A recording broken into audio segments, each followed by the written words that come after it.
Good evening. Okay, നമ്മുടെ മൂന്നാമത്തെ കമ്പ്യൂട്ടറിൻ്റെ ക്ലാസ്സാണ്. ഇതിനകത്തൊരു 30ഓളം ചോദ്യങ്ങൾ നമ്മൾ വർക്കൗട്ട് ചെയ്യാൻ പോവാണ്. എൻ്റെ കഴിഞ്ഞ ക്ലാസ് ചെയ്തതിൻ്റെയൊക്കെ കണ്ടിന്യൂഷൻ തന്നെയാണ് കൂടുതലും. പറയുന്നത് കേൾക്കുന്നുണ്ടോ?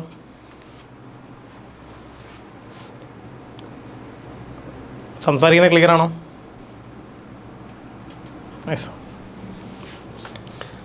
ഓക്കെ, നമ്മൾ കഴിഞ്ഞ 2 ക്ലാസ്സുകളിലായിട്ട് MS വേർഡിൻ്റെയും MS എക്സലിൻ്റെയും കുറേ അധികം ചോദ്യങ്ങളാണ് വർക്കൗട്ട് ചെയ്തത്.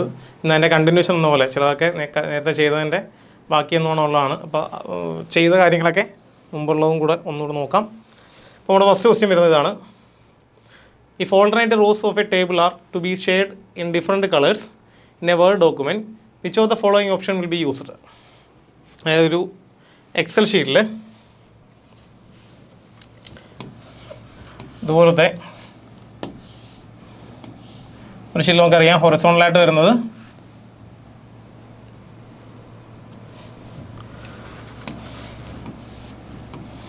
ഹൊറിസോണ്ടലി വരുന്നത് ഇങ്ങനെ വരുന്നത് റോകളായിരിക്കും, വെർട്ടിക്കലി വരുന്നത് കോളങ്ങളായിരിക്കും. അപ്പോൾ ഇങ്ങനെയുള്ളൊരു വേർഡ് ഡോക്യുമെൻറ്റിൽ അല്ലെങ്കിൽ ഒരു എക്സൽ ഷീറ്റിൽ ഓൾട്ടർനേറ്റ് കളർ കോമ്പിനേഷൻ കൊടുക്കാൻ ഉപയോഗിക്കുന്ന ടൂൾ ഏതാണെന്നാണ് ചോദ്യം. അതായത് ഇതിന് മൊത്തം ഒരു കളറ്,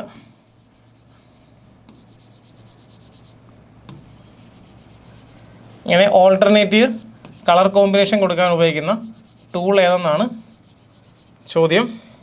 4 ഓപ്ഷനുണ്ട്. Distributive row, banded row, colour row, split row. Answer ചെയ്യാം, അതിനുശേഷം ഡിസ്കസ് ചെയ്യാം.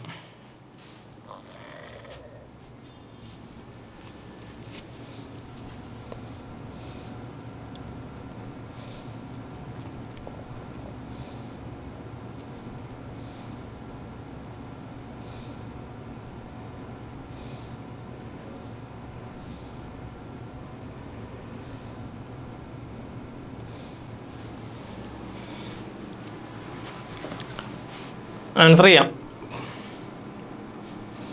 അപ്പോൾ ശരിക്കും ഇത് വേർഡിനകത്തല്ല വരുന്നത്, എക്സലിനകത്താണ് വരുന്നത്. എക്സലിനകത്ത് ഡിസ്ട്രിബ്യൂട്ടീവ് റോ എന്നും സ്പ്ലിറ്റ് റോ എന്നൊരു സംവിധാനം എക്സലിൽ ശരിക്കും ഇല്ല.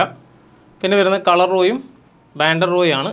നമുക്ക് വരുന്ന ആൻസർ വരുന്നത് ബാൻഡഡ് റോ ആയിരിക്കും.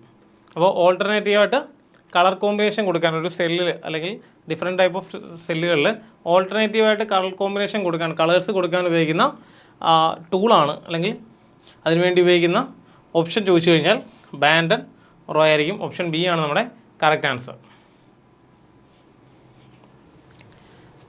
Next question. Which tool in Microsoft help in viewing synonyms for a given word? അതായത് ഒരു വേർഡിൻ്റെ മീനിങ്സ് കാണിക്കാൻ വേണ്ടിയിട്ട് ഉപയോഗിക്കുന്ന ടൂൾ ഏതെന്നാണ്, MS വേർഡിൽ ഉപയോഗിക്കുന്ന ടൂള് ഏതെന്നാണ് ചോദ്യം. Option A thesaurus, option B translate, option C spelling and grammar, option D dictionary. അറിയാം, answer thesaurus ആണ്. അതായത് സിനോണിംസും അതുപോലെ തന്നെ ആൻറ്റോണിംസും. ആൻറ്റോണിംസ് എന്ന് പറയാൻ നമുക്കറിയാം ഓപ്പോസിറ്റ്, ഒരു വേർഡിൻ്റെ ഓപ്പോസിറ്റും അതിൻ്റെ മീനിങ്സും ഒക്കെ അറിയാൻ വേണ്ടി ഉപയോഗിക്കുന്നതാണ് തിസോറസ് എന്ന് പറയും.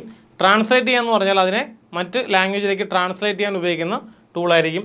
സ്പെല്ലിംഗ് ആൻഡ് ഗ്രാമർ എന്ന് പറയുന്നത് നമ്മൾ ആ ടൈപ്പ് ചെയ്ത് കൊടുത്തിരിക്കുന്ന വേർഡ് കറക്റ്റ് ആണോ എന്ന് ചെക്ക് ചെയ്യാൻ, അല്ലെങ്കിൽ അതിൻ്റെ ഗ്രാമർ മിസ്റ്റേക്കോ അല്ലെങ്കിൽ സ്പെല്ലിംഗ് മിസ്റ്റേക്ക് എന്തെങ്കിലും ഉണ്ടെങ്കിൽ വെദർ ഇറ്റ് ഈസ് ചെക്ക് ചെയ്യാൻ വേണ്ടിയിട്ടാണ് എന്ത് ഉപയോഗിക്കാം, സ്പെല്ലിംഗ് ആൻഡ് ഗ്രാമർ യൂസ് ചെയ്യുക. അതുപോലെ ഡിക്ഷണറി എന്ന് പറഞ്ഞാൽ ആ വേർഡുമായിട്ട് ബന്ധപ്പെട്ട മറ്റ് മീനിങ്ങുകൾ അറിയാൻ വേണ്ടിയിട്ട് ഉപയോഗിക്കുന്നതാണ് ഡിക്ഷണറി എന്ന് പറയുന്നത്. അപ്പോൾ ആൻസർ വരുന്നത് ഓപ്ഷൻ എ ആയിരിക്കും, തിസോറസ് ആയിരിക്കും ആൻസർ വരിക. Next question. In the context of Microsoft Excel, please see the contents in the following cells. The formula in cell A3 is A1 star $A $2. The formula is copied from A3 to cell B3. What will be the displayed value in the cell B3? അതായത് ഒരു Excel ഷീറ്റിൻ്റെ ഒരു പാർട്ടാണ് തന്നിരിക്കുന്നത്. അതിനകത്ത് നമുക്കറിയാം horizontally പോകുന്ന റോകളായിരിക്കും. ആ റോയുടെ നമ്പർ കൊടുത്തിട്ടുണ്ട്, 1ഉം 2ഉം ഉണ്ട്. വെർട്ടിക്കലി വരുന്നത് കോളങ്ങളായിരിക്കും. കോളങ്ങൾ എയും ബിയും ഉണ്ട്. അതിനകത്ത് 2 വാല്യൂസ് ഉണ്ട്, 4 വാല്യൂസ് കൊടുത്തിട്ടുണ്ട്. എക്കകത്ത് 2 വാല്യൂ, ബിക്കകത്ത് 2 വാല്യൂ. എക്കകത്തുള്ള വാല്യൂ 4ഉം 5ഉം ആണ്, ബിക്കകത്തുള്ള വാല്യൂ 6ഉം 8ഉം ആയിരിക്കും. ഇതിൻ്റെ ആൻസർ എന്താണെന്നാണ് ചോദ്യം.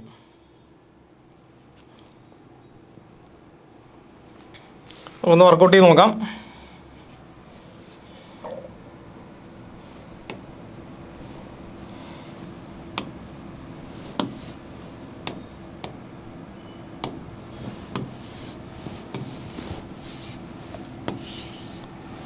ഇതൊരു എക്സൽ ഷീറ്റാണ്.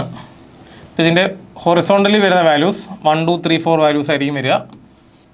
വെർട്ടിക്കലി വരുന്ന വാല്യൂസ് ABCD ആയിരിക്കും. കോളങ്ങളെ റെപ്രസെൻറ്റ് ചെയ്യുന്നത് ആൽഫബറ്റുകൾ വെച്ചിട്ടായിരിക്കും.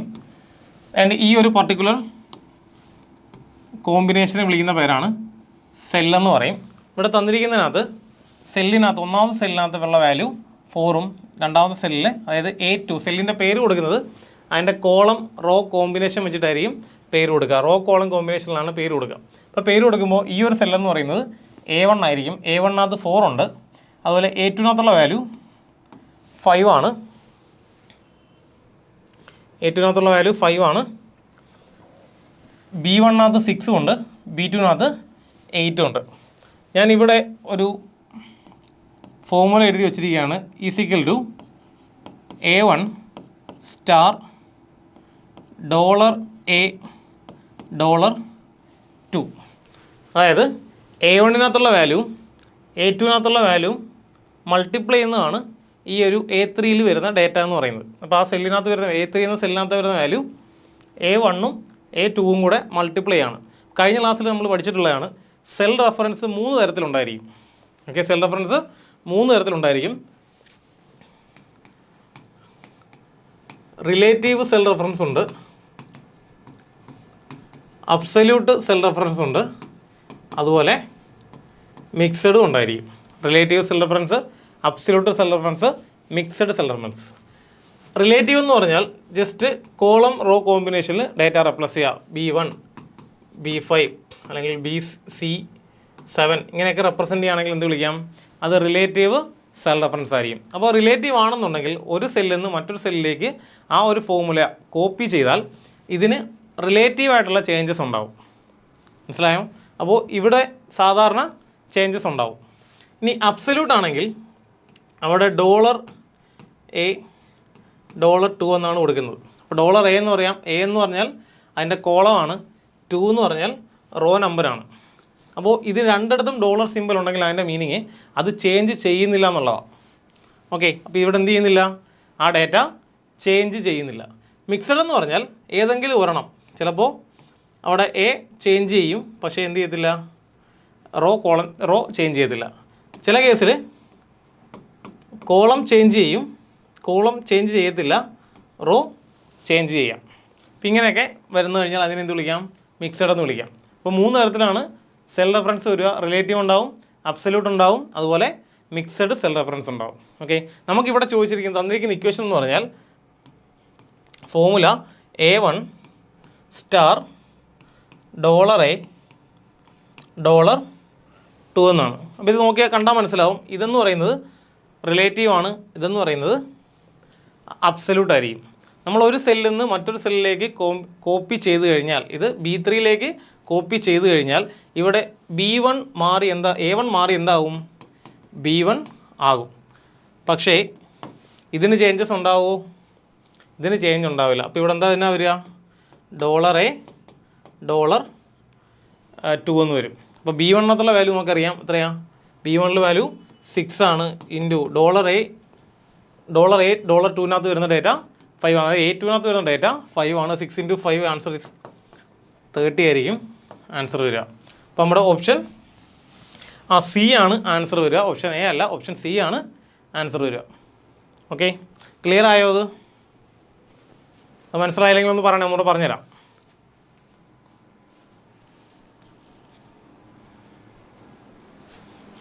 ഓക്കെ, അപ്പോൾ ഈ സെൽ റെഫറൻസ് ഒന്ന് ഓർമ്മയിലിരിക്കട്ടെ. കഴിഞ്ഞ ക്ലാസ്സിലും പറഞ്ഞിട്ട് പോയതാണ്. സെൽ റെഫറൻസ് 3 തരത്തിലാണ് വരിക. റിലേറ്റീവ് സെൽ റെഫറൻസ് ഉണ്ടാവും, അബ്സല്യൂട്ട് ഉണ്ടാവും, മിക്സഡ് ഉണ്ടാവും. റിലേറ്റീവ് ആണെങ്കിൽ അത് റിലേറ്റീവായിട്ട് ആ ചേഞ്ചസ് ഉണ്ടാവും, റിലേറ്റീവായിട്ട് ചേഞ്ച് ചെയ്യും. അബ്സല്യൂട്ട് എന്ന് പറഞ്ഞാൽ അത് കോൺസ്റ്റൻ്റ് ആയിരിക്കും, അതിനൊരു മാറ്റവും ഉണ്ടായിരിക്കത്തില്ല. മിക്സഡ് ആണെന്നുണ്ടെങ്കിൽ അത് 2 രീതിയിൽ എഴുതാം. ഒന്നുകിൽ നമുക്ക് റോയെ ഫിക്സഡ് ആക്കി എഴുതാം, അതല്ലെങ്കിൽ കോളത്തെ ഫിക്സഡ് ആക്കി എഴുതാം. 2 രീതിയിലും അത് റെപ്രസെൻ്റ് ചെയ്യാൻ പറ്റും. ഓക്കെ, അപ്പോൾ നമ്മുടെ നെക്സ്റ്റ് ക്വസ്റ്റ്യൻ വരുന്നതാണ് In MS Excel, if an user enters the formula equal to char of 65 in a cell, what will be the output? ഒരു സെല്ലിനകത്ത് ഈക്വൽ ടു സിമ്പിൾ കൊടുക്കുക, അതായത് നമ്മുടെ ഫോമുല എഴുതുകയാണ് ഈക്വൽ ടു ക്യാർ ഓഫ് 65 എന്ന് കൊടുത്താൽ അതിൻ്റെ ആൻസർ എന്തായിരിക്കും, ഔട്ട്പുട്ട് എന്തായിരിക്കും എന്നാണ് ചോദ്യം. ഓക്കെ, അതൊന്നുകൂടെ എക്സ്പ്ലെയിൻ ചെയ്യാം.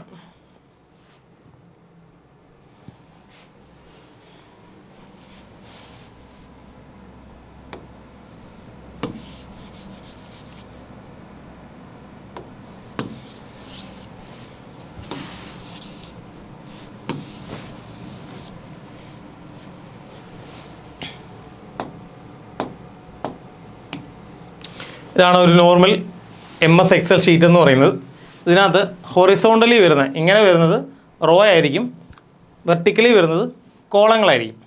അപ്പോൾ ഇതിനകത്ത് ഒരു സെല്ലെന്ന് പറയുന്നത് ഈ ഒരു കോമ്പിനേഷനെ, ഈ ഒരു റോ കോളം കോമ്പിനേഷനെ വിളിക്കുന്ന പേരാണ് സെല്ലെന്ന് പറയുക. ഈ സെല്ലിന് പേര് കൊടുക്കാൻ നമുക്ക് 3 മെത്തേഡാണ് യൂസ് ചെയ്യുന്നത്. അതിൻ്റെ സെൽ റെഫറൻസ് എന്ന് പറയും. ഒന്നാമത്തത് റിലേറ്റീവ് സെൽ റെഫറൻസ് എന്ന് പറയും. രണ്ടാമത്തത് അബ്സല്യൂട്ട് സെൽ റെഫറൻസ് എന്ന് പറയും. മൂന്നാമത്തത് ഇതിൻ്റെ രണ്ടിൻ്റെയും കോമ്പിനേഷനെ മിക്സഡ് സെൽ റെഫറൻസ് എന്ന് പറയും. അപ്പോൾ 3 രീതിയിലാണ് സെല്ല് റെഫറൻസ് ചെയ്യുക. അപ്പോൾ സെൽ റെഫറൻസിൻ്റെ സാധാരണ നമ്മൾ ചെയ്യുന്ന മെത്തേഡ് ഈ ഒരു പർട്ടിക്കുലർ സെല്ല് സെലക്ട് ചെയ്ത് കഴിഞ്ഞാൽ അതിൻ്റെ പേര് വരുന്നത് ആദ്യം കൊടുക്കേണ്ടത് അതിൻ്റെ കോളത്തിൻ്റെ പേരാണ്. അപ്പോൾ ഇവിടെ വരുന്നത് C എന്ന് വരും. പിന്നെ അതിന് നേരെയുള്ള റോയുടെ പേര് കൊടുക്കുക 3 എന്ന് വരും. അപ്പോൾ ഈ ഒരു പർട്ടിക്കുലർ സെല്ലിനെ അറിയപ്പെടുന്നത് C3 എന്നായിരിക്കും. മനസ്സിലായോ? അത്രയും ക്ലിയർ ആണോ?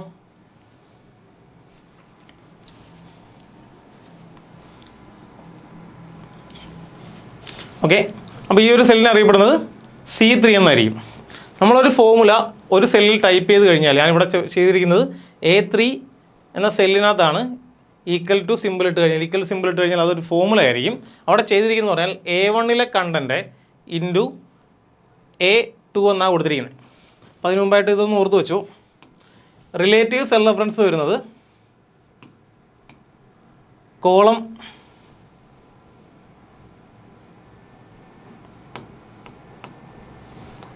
കോളം റോ കോമ്പിനേഷനിലായിരിക്കും റിലേറ്റീവ് സെൽ റെഫറൻസ് വരിക. അതായത് ഒരു എക്സാമ്പിൾ പറയുകയാണെങ്കിൽ A2, ഇതിൻ്റെ മീനിങ് നമ്മൾ ഏതെങ്കിലും ഒരു പർട്ടിക്കുലർ സെല്ലിൽ കൊണ്ട് ഒരു ഡേറ്റ പ്ലേസ് ചെയ്തിട്ട് അല്ലെങ്കിൽ ഒരു ഫോമുല പ്ലേസ് ചെയ്തിട്ട് അത് മറ്റിടത്തോട്ട് കോപ്പി ചെയ്താൽ ഈ A2-ന് അനുസരിച്ച് അത് എങ്ങോട്ടാണോ കോപ്പി ചെയ്യുന്നത് ആ ഡേറ്റയ്ക്ക് മാറ്റം ഉണ്ടാവും. അപ്പോൾ ഞാൻ ഈ സാധനം ഇപ്പോൾ നോർമലി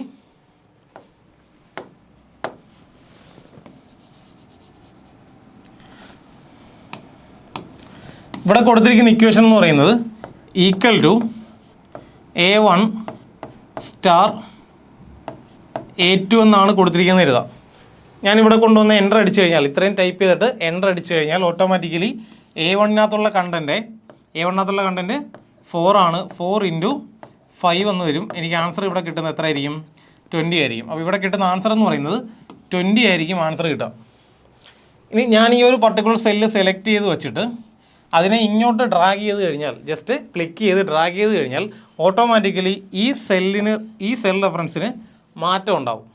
ഞാനത് എങ്ങോട്ടാണോ മാറ്റുന്നത്, B എന്ന കോളത്തിലേക്കാണ്, ഇങ്ങോട്ടാണ്, ഈ ഒരു പൊസിഷനിലേക്കാണ് മാറ്റുന്നതെങ്കിൽ അവിടെ അത് ഓട്ടോമാറ്റിക്കലി B1 × B2 എന്നായിരിക്കും. ഇനി ഞാനത് ഇങ്ങോട്ടാണ് മാറ്റുന്നതെങ്കിൽ ഓട്ടോമാറ്റിക്കലി എന്ത് വരും? C1 × C2 എന്നാവും. നമ്മളൊന്നും ചെയ്യേണ്ട, ജസ്റ്റ് ഇവിടെ കൊണ്ട് ക്ലിക്ക് ചെയ്ത് അങ്ങോട്ട് ഡ്രാഗ് ചെയ്ത് കൊടുത്തു കഴിഞ്ഞാൽ ഓട്ടോമാറ്റിക്കലി സംഭവിക്കുന്നതാണ്. ആ പർട്ടിക്കുലർ സെല്ലിനെ റെഫർ ചെയ്തുകൊണ്ട് അല്ലെങ്കിൽ അതിനെ റിലേറ്റ് ചെയ്തുകൊണ്ട് ഈ സെൽ റെഫറൻസിനും മാറ്റം ഉണ്ടായിരിക്കും. ഇപ്പോൾ B എന്ന കോളത്തിനകത്താണ് ഞാൻ കൊണ്ട് ക്ലിക്ക് ചെയ്യുന്നതെങ്കിൽ B1 × B2 ആവും. ഇവിടെ A1 × A2 കൊടുത്തതുകൊണ്ട് ഇപ്പുറത്ത് വരുമ്പം B1 × B2 ആവും. ഇത് തൊട്ടപ്പുറത്തെ സെല്ലാണ് കൊടുക്കുന്നത്, C എന്ന കോളത്തിലാണ് കൊടുക്കുന്നതെങ്കിൽ അവിടെ C1 × C2 എന്നായിരിക്കും. ഇനി ഞാൻ ഇവിടെയാണ് കൊടുക്കുന്നതെങ്കിൽ അവിടെ എന്ത് വരും? D1 × D2 എന്നായിരിക്കും കാണിക്കുക. ഓക്കെ, അത് നോർമൽ കേസാണ്. റിലേറ്റീവ് സെൽ റെഫറൻസ് ആണെങ്കിൽ, അതായത് B1 × B2 എന്നോ A1 × A2 എന്നൊക്കെ ആണെങ്കിൽ അങ്ങനെ ആയിരിക്കും വരിക. ഇനി വേറൊരു കേസ്,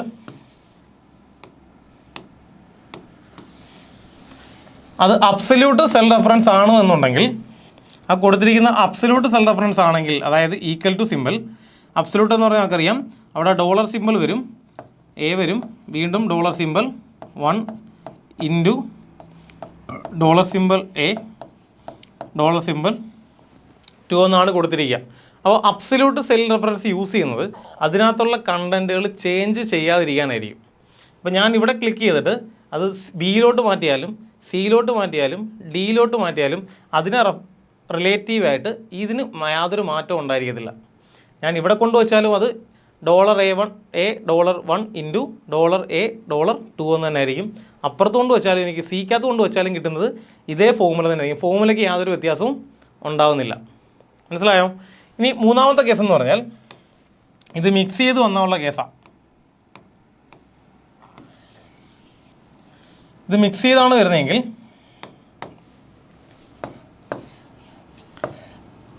രണ്ട് ഇതുപോലെ A1 സ്റ്റാർ $A $2 എന്ന് പറഞ്ഞാൽ A1 നമ്മൾ സാധാരണ രീതിയിലുള്ള റിലേറ്റീവ് സെൽ റെഫറൻസ് ആണ് യൂസ് ചെയ്യുന്നത്. $A $2 എന്ന് പറഞ്ഞാൽ അവിടെ അബ്സല്യൂട്ട് സെൽ റെഫറൻസ് ആണ് യൂസ് ചെയ്യുക. അബ്സല്യൂട്ട് ആണെങ്കിൽ അത് ഫിക്സഡ് ആയിരിക്കും, അതിന് യാതൊരു മാറ്റവും ഉണ്ടായിരിക്കത്തില്ല. അപ്പോൾ A2ലെ കണ്ടൻറ്റ് $A $2 എന്ന് പറഞ്ഞാൽ അത് നോർമലി A2 ആണ്. A2ലെ കണ്ടൻറ്റ് 5 ആയിരിക്കും. ആ 5 ഇൻറ്റു A1 എന്നാണ്. മനസ്സിലായി? A1 എന്ന് പറഞ്ഞാൽ എത്ര? 4 ആണ്. A2നകത്തുള്ള വാല്യൂ 5 ആണ്. അത് രണ്ടും കൂടെ മൾട്ടിപ്ലൈ ചെയ്ത് ആൻസർ എത്ര കിട്ടും? 20 എന്ന് കിട്ടും. ഇനി ഞാൻ ഈ ഒരു ഫോർമുല ഇങ്ങോട്ട് കോപ്പി ചെയ്ത് കഴിഞ്ഞാൽ ഇതിനനുസരിച്ച് ഇവിടെ എന്തായിരിക്കും വരിക? B1 A1 മാറി B1 ആവും. പക്ഷേ ഇതിന് യാതൊരു മാറ്റവും ഉണ്ടായിരിക്കത്തില്ല. അത് അങ്ങനെ തന്നെ ആയിരിക്കും വരിക. $A $2 എന്നായിരിക്കും. നമുക്കറിയാം B1നകത്തുള്ള വാല്യൂ 6 ആണ്. അപ്പോൾ 6 വരും. 6 ഇൻറ്റു A2നകത്തുള്ള വാല്യൂ 5 ആണ്. 6 ഇൻറ്റു 5 ആൻസർ കിട്ടുന്ന എത്ര ആയിരിക്കും? 30 ആയിരിക്കും വരിക. ക്ലിയർ ആയോ? അത് ക്ലിയർ ആയോ? Okay, fine. ആണെങ്കിൽ നമുക്ക് നെക്സ്റ്റ് ക്വസ്റ്റ്യൻ നോക്കാം. നേരത്തെ പറഞ്ഞ ക്വസ്റ്റ്യൻ ആണ്. ഈക്വൽ ടു ക്യാർ ഓഫ് 65 കൊടുത്തു കഴിഞ്ഞാൽ എന്താണ് ഔട്ട്പുട്ട് വരുന്നതെന്നാണ്. നമുക്ക് അതിനു മുമ്പായിട്ട് ഒരു കാര്യം ശ്രദ്ധയിലിരിക്കുക. നമ്മൾ കമ്പ്യൂട്ടറിൽ ഡേറ്റ റെപ്രസെൻ്റ് ചെയ്യുന്നത് നമുക്കറിയാം. ഡേറ്റ എന്ന് പറഞ്ഞാൽ റോ ഫാക്റ്റുകളെയും ഫിഗേഴ്സിനെയും വിളിക്കുന്ന പേരാണ് ഡേറ്റ എന്ന് പറയും. അതിനകത്ത് റോ ഫാക്റ്റ് എന്ന് പറഞ്ഞാൽ സാധാരണ രീതിയിലുള്ള ആൽഫബറ്റുകളായിരിക്കും. അതുപോലെ ഫിഗേഴ്സ് എന്ന് പറഞ്ഞാൽ നമ്പേഴ്സ് ആയിരിക്കും. ഓക്കെ, അപ്പോൾ ഈ ഡേറ്റ റെപ്രസെൻറ്റേഷൻ സമയത്ത് സാധാരണ ഡേറ്റ റെപ്രസെൻ്റ് ചെയ്യുന്നത് ആൽഫബറ്റുകളായും അതല്ലെങ്കിൽ നമ്പേഴ്സായിട്ടായിരിക്കും ഡേറ്റ റെപ്രസെൻ്റ് ചെയ്യുക. ആൽഫബറ്റുകളായിട്ടും നമ്പേഴ്സുകളായിട്ടായിരിക്കും ഡേറ്റ റെപ്രസെൻ്റ് ചെയ്യുക. അപ്പോൾ അതിനകത്ത് തന്നെ ആൽഫബറ്റുകൾ എന്ന് പറയാൻ നമുക്കറിയാം A to Z ആൽഫബറ്റുകളാണ് സിസ്റ്റത്തിൽ യൂസ് ചെയ്യുക. ഒരു കമ്പ്യൂട്ടറിൽ ഉപയോഗിക്കുന്ന A to Z ആൽഫബറ്റുകളായിരിക്കും. A to Z ആൽഫബറ്റുകളായിരിക്കും യൂസ് ചെയ്യുക. അത് തന്നെ നമുക്ക് അപ്പർ കേസിലും ഉപയോഗിക്കാം, ലോവർ കേസിലും ഉപയോഗിക്കാം. ഒരു കാര്യം എപ്പോഴും ഓർമ്മയിലിരിക്കുക, ഒരു കമ്പ്യൂട്ടർ സിസ്റ്റത്തിന് ആകെ മനസ്സിലാവുന്ന ലാംഗ്വേജ് എന്ന് പറയുന്നത് ബൈനറി ലാംഗ്വേജ് ആയിരിക്കും. ബൈനറി ലാംഗ്വേജ് ആണ് ഒരു കമ്പ്യൂട്ടർ സിസ്റ്റത്തിന് മനസ്സിലാവുന്നത്. വേറൊരു ലാംഗ്വേജും കമ്പ്യൂട്ടർ മനസ്സിലാകത്തില്ല. ഇംഗ്ലീഷോ മറ്റ് ലാംഗ്വേജുകളോ മലയാളം പോലുള്ള ലാംഗ്വേജുകളോ ഇംഗ്ലീഷൊക്കെ സിസ്റ്റത്തിനകത്ത് ഉപയോഗിക്കാൻ പറ്റുമെങ്കിലും അത് കമ്പ്യൂട്ടർ സിസ്റ്റത്തിന് മനസ്സിലാകത്തില്ല. അതായത് കമ്പ്യൂട്ടറിൻ്റെ മൈക്രോ പ്രോസസ്സറിന്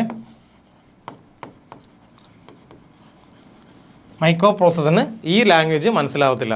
അതിനാകെ മനസ്സിലാവുന്ന ലാംഗ്വേജാണ് ബൈനറി ലാംഗ്വേജ്, അല്ലെങ്കിൽ നമ്മൾ വിളിക്കുന്ന മെഷീൻ ലാംഗ്വേജ് എന്ന് വിളിക്കും.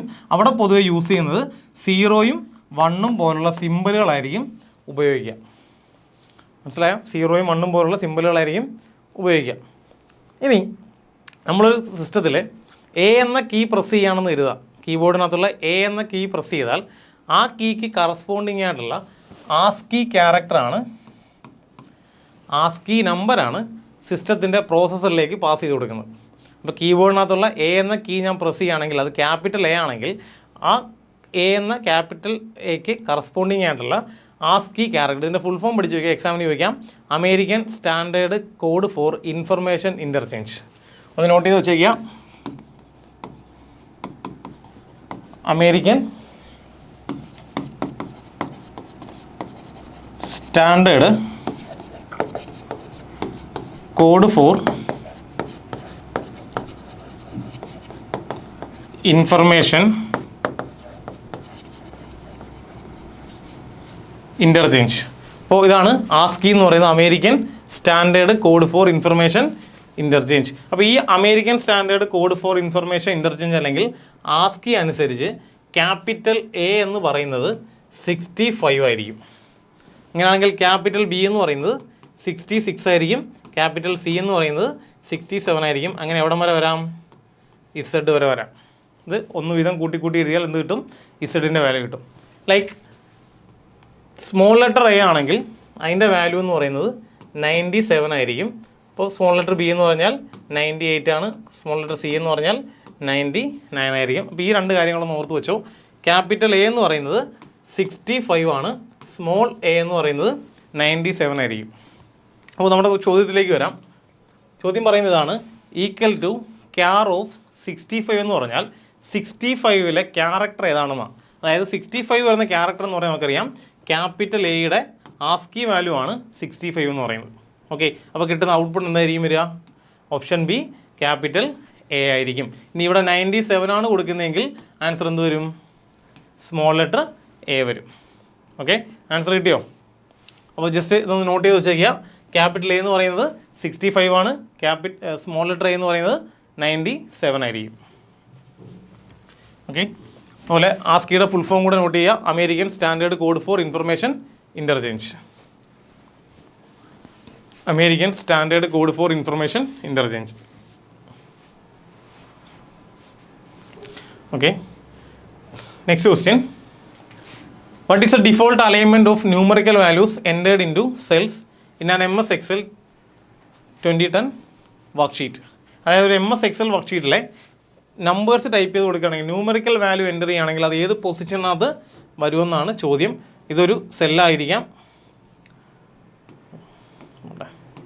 ഇതൊരു വർക്ക്ഷീറ്റാണെന്ന് കരുതുക. ഇതിനകത്തുള്ള സെല്ലുകളാണ്. ഈ ഏതെങ്കിലും ഒരു പർട്ടിക്കുലർ സെല്ലിൽ ഒരു ന്യൂമറിക്കൽ വാല്യൂ ആണ് എൻ്റർ ചെയ്ത് കൊടുക്കുന്നതെങ്കിൽ, ഒരു നമ്പറാണ് എൻ്റർ ചെയ്ത് കൊടുക്കുന്നതെങ്കിൽ അതിൻ്റെ ഡിഫോൾട്ട് അലൈൻമെൻറ്റ് ഏതാണെന്നാണ് ചോദ്യം. നമുക്കറിയാം നമ്മളൊരു ഡേറ്റ ടൈപ്പ് ചെയ്ത് കൊടുത്താൽ ടെക്സ്റ്റ് ഡേറ്റയാണ് കൊടുക്കുന്നതെങ്കിൽ അത് വരുന്നത് ലെഫ്റ്റ് സൈഡിലായിരിക്കും. നമ്പറാണ് കൊടുക്കുന്നതെങ്കിൽ അത് ഓൾവേസ് വരുന്നത് റൈറ്റ് സൈഡിലായിരിക്കും. അപ്പോൾ ഇതിൻ്റെ ഡിഫോൾട്ട് അലൈൻമെൻറ്റ് വരുന്നത് റൈറ്റ് ആണ്. Answer, the right answer is right. Okay, അപ്പോൾ ഒന്ന് ഓർത്ത് വയ്ക്കുക. ടെക്സ്റ്റ് ഡേറ്റയാണ് വരുന്നതെങ്കിൽ ആൽഫബറ്റോ പേരോ അല്ലെങ്കിൽ ആ ഒരു സ്ട്രിങ്ങോ ആണ് ടൈപ്പ് ചെയ്യുന്നതെങ്കിൽ അത് വരുന്നത് ലെഫ്റ്റിലായിരിക്കും. അതുപോലെ നമ്പേഴ്സ് കൊടുത്തു കഴിഞ്ഞാൽ, ന്യൂമറിക്കൽ വാല്യൂസ് കൊടുത്തു കഴിഞ്ഞാൽ അത് വരുന്നത് റൈറ്റിലായിരിക്കും. ജസ്റ്റ് ഒന്ന് നോട്ട് ചെയ്ത് വെച്ചേക്കണേ. ഇതെല്ലാം ടെക്സ്റ്റ് ആണെങ്കിൽ അത് ലെഫ്റ്റിലായിരിക്കും, നമ്പർ ആണെങ്കിൽ റൈറ്റിലായിരിക്കും. Okay, the next question.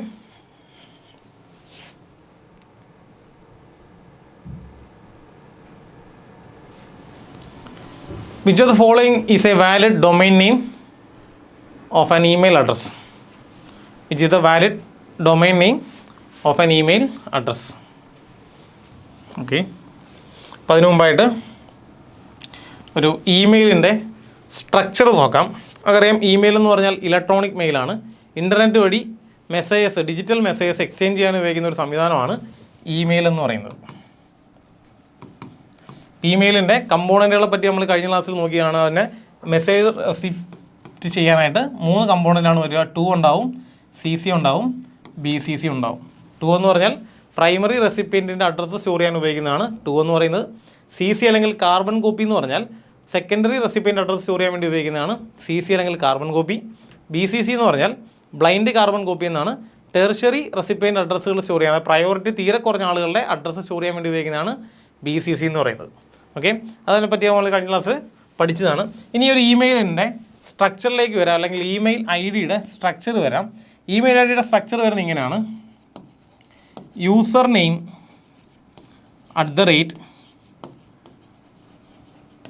@domain name.com. ഇതൊരു കൊമേഴ്ഷ്യൽ സൈറ്റ് ആയതുകൊണ്ടാണ് .com വരുന്നത്. ഇതാണ് ഒരു നോർമൽ ഇമെയിൽ ID-യുടെ അഡ്രസ്സിൻ്റെ സ്ട്രക്ചർ വരിക. ഇമെയിൽ ID-യുടെ സ്ട്രക്ചർ വരുന്നത് ഇതാണ്: യൂസർ നെയിം @domain name.com. അപ്പോൾ ഇവിടെ നമ്മുടെ ചോദ്യം എന്ന് പറയുന്നത് പോസിബിൾ ആയിട്ടുള്ള ആ ഡൊമെയിൻ നെയിം ഏതൊക്കെയാണെന്നാണ്. അപ്പോൾ അതിന് മുമ്പായിട്ട് യൂസർ നെയിം എന്ന് പറഞ്ഞാൽ ആ യൂസർ ആരാണോ അയാളെ ഐഡൻറ്റിഫൈ ചെയ്യാൻ വേണ്ടി കൊടുക്കുന്ന പേരാണ് യൂസർ നെയിം എന്ന് പറയുന്നത്. @ എന്ന് പറഞ്ഞാൽ അവിടെ ഇമെയിൽ അഡ്രസ്സിൽ ഉപയോഗിക്കുന്ന സിമ്പിളാണ് @ സിമ്പിൾ. അതിനുശേഷം വരുന്നത് ഡൊമെയിൻ നെയിം ആയിരിക്കും. ക്വസ്റ്റ്യൻ നോക്കുക. ക്വസ്റ്റ്യൻ പറയുന്നതാണ്: തന്നിരിക്കുന്നതിനകത്ത് വാലിഡ് ആയിട്ടുള്ള ഇമെയിൽ ID അല്ലെങ്കിൽ ഇമെയിൽ അഡ്രസ്സിനകത്ത് ഡൊമെയിൻ നെയിം ഏതാണെന്നാണ്. നമുക്കറിയാം gmail.com ഗൂഗിളിൻ്റെ ഇമെയിൽ സർവീസാണ് ജിമെയിൽ എന്ന് പറയുന്നത്. അത് ഉള്ളതാണ്. yahoo.com കറക്റ്റാണ്, outlook.com കറക്റ്റാണ്. അപ്പോൾ തന്നിരിക്കുന്നതിനകത്ത് ഏതൊക്കെയാണ് ഓപ്ഷൻ നോക്കുക. 1, 3 ഓപ്ഷൻ തെറ്റാണോ?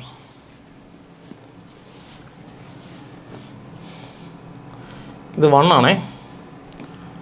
1, 2 ആൻഡ് 3 തന്നിരിക്കുന്ന 3 വാലിഡ് ആയിട്ടുള്ള ഡൊമൈൻ നെയിമാണ്. അപ്പോൾ ഓപ്ഷൻ 2 ആണ് ആൻസർ. ഓൾ ആണേ, എല്ലാം ശരിയാണ്. അതായത് 1ഉം 2ഉം 3ഉം അത് ശരിയായിരിക്കും. ജിമെയിൽ വാലിഡ് ആയിട്ടുള്ളതാണ്, യാഹു വാലിഡ് ആയിട്ടുള്ളതാണ്, ഔട്ട്ലുക്കും വാലിഡ് ആണ്. അതുകൊണ്ട് ആൻസർ വരുന്നത് ആൻസർ ഓപ്ഷൻ 2 ആണ്. ഇത് ഒന്ന് തിരുത്തി വെക്കണം. ഒന്നിൽ ഓൾ എന്ന് കൊടുക്കുക, അതല്ലെങ്കിൽ 1, 2 ആൻഡ് 3 ആക്കുക. ഓക്കെ, നെക്സ്റ്റ് ക്വസ്റ്റ്യൻ വായിച്ചു നോക്കുക.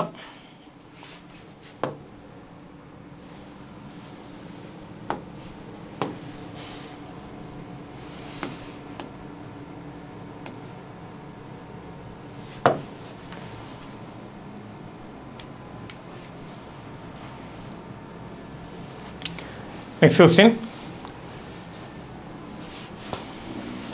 MS എക്സലുമായിട്ട് ബന്ധപ്പെട്ട് കറക്റ്റ് ആയിട്ടുള്ള ഓപ്ഷൻ ഇൻകറക്റ്റ് ആയിട്ടുള്ള ഓപ്ഷൻ ഏതാണെന്നാണ് ചോദ്യം.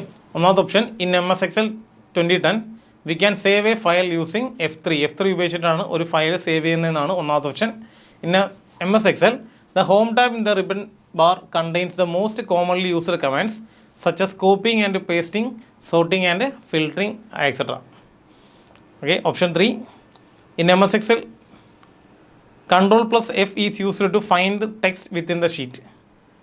അത് നാലാമത്തെ ഓപ്ഷൻ പറയുന്നത് Alt+Enter shortkey is used in MS Excel to start a new line or to increase the space between lines or paragraph of a text in the worksheet cell.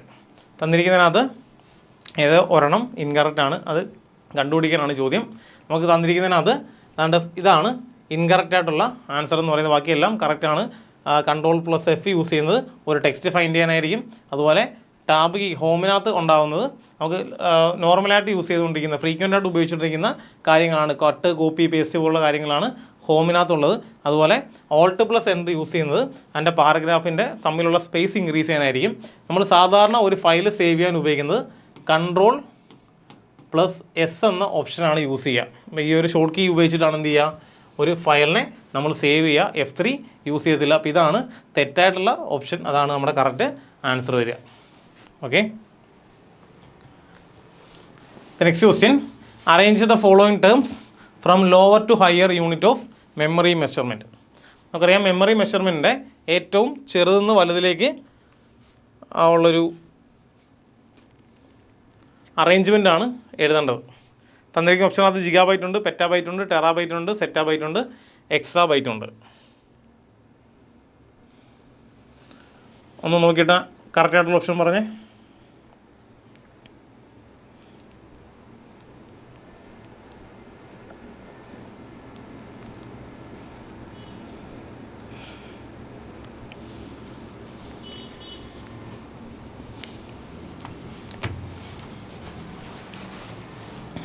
നമുക്കറിയാം ഇത് പഠിക്കുന്നതിന് മുമ്പായിട്ട് ഏറ്റവും ഒരു മെമ്മറിയുടെ ഏറ്റവും ചെറിയ യൂണിറ്റ് എന്ന് പറയുന്നത് ബിറ്റായിരിക്കും. ഒരു മെമ്മറിയുടെ ഏറ്റവും ചെറിയ യൂണിറ്റാണ് ബിറ്റ് എന്ന് പറയുന്നത്. 8 ബിറ്റുകൾ ചേരുമ്പോൾ ഒരു ബൈറ്റ് ഉണ്ടാവും. 1024 ബൈറ്റുകൾ ചേരുമ്പോൾ ഒരു കിലോ ബൈറ്റ് ഉണ്ടാവും. അതിന് നമ്മൾ KB എന്ന് വിളിക്കും, 1 KB എന്ന് പറയും. അതുപോലെ 1024 കിലോ ബൈറ്റ് ചേരുമ്പോൾ ഒരു മെഗാബൈറ്റ് ഉണ്ടാവും. അതിനെ നമ്മൾ MB എന്ന് പറയും, 1 MB എന്ന് പറയും. 1024 മെഗാബൈറ്റുകൾ ചേരുമ്പോൾ ഒരു ജിഗാബൈറ്റ് ഉണ്ടാവും. അതിനെ നമ്മൾ GB എന്ന് പറയും. 1 GB എന്ന് പറഞ്ഞാൽ 1024 മെഗാബൈറ്റുകളായിരിക്കും. അതുപോലെ 1024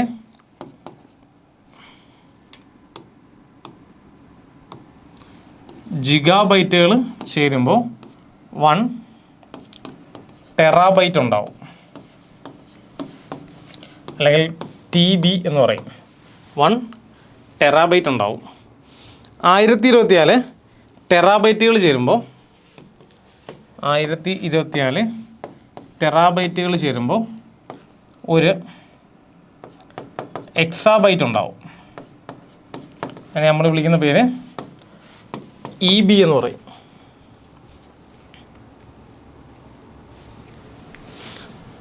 സോറി,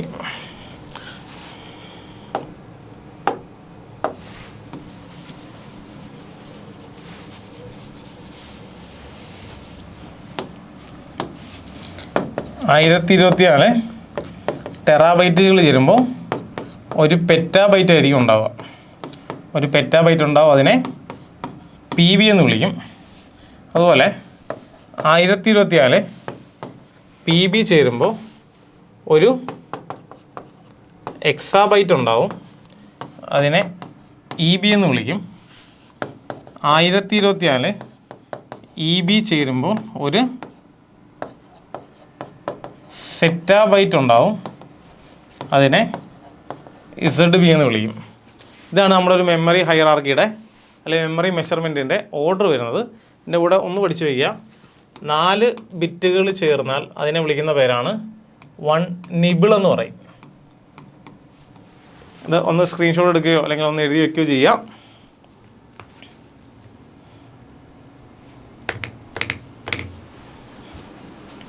അപ്പോൾ 4 ബിറ്റ് ചേർന്നാൽ ഒരു നിബിളാവും.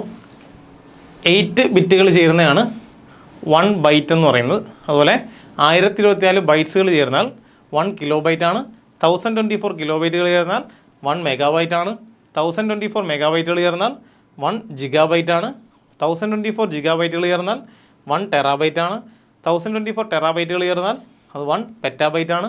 1024 പെറ്റാബൈറ്റുകൾ ചേർന്നാൽ 1 എക്സാബൈറ്റ് ആണ്. 1024 എക്സാബൈറ്റുകൾ ചേർന്നാൽ അതിനെ വിളിക്കുന്ന പേര് 1 സെറ്റാബൈറ്റ് എന്ന് വിളിക്കും. അപ്പോൾ നമ്മുടെ ക്വസ്റ്റ്യനിലേക്ക് വരാം. അപ്പോൾ മെമ്മറി ഹൈറാർക്കി ഓർഡർ നമുക്കറിയാം. ആദ്യം എന്താ വരിക? ആദ്യം വരുന്ന ഏറ്റവും ടോപ്പിൽ നിൽക്കുന്നത് സെറ്റാബൈറ്റ് ആയിരിക്കും.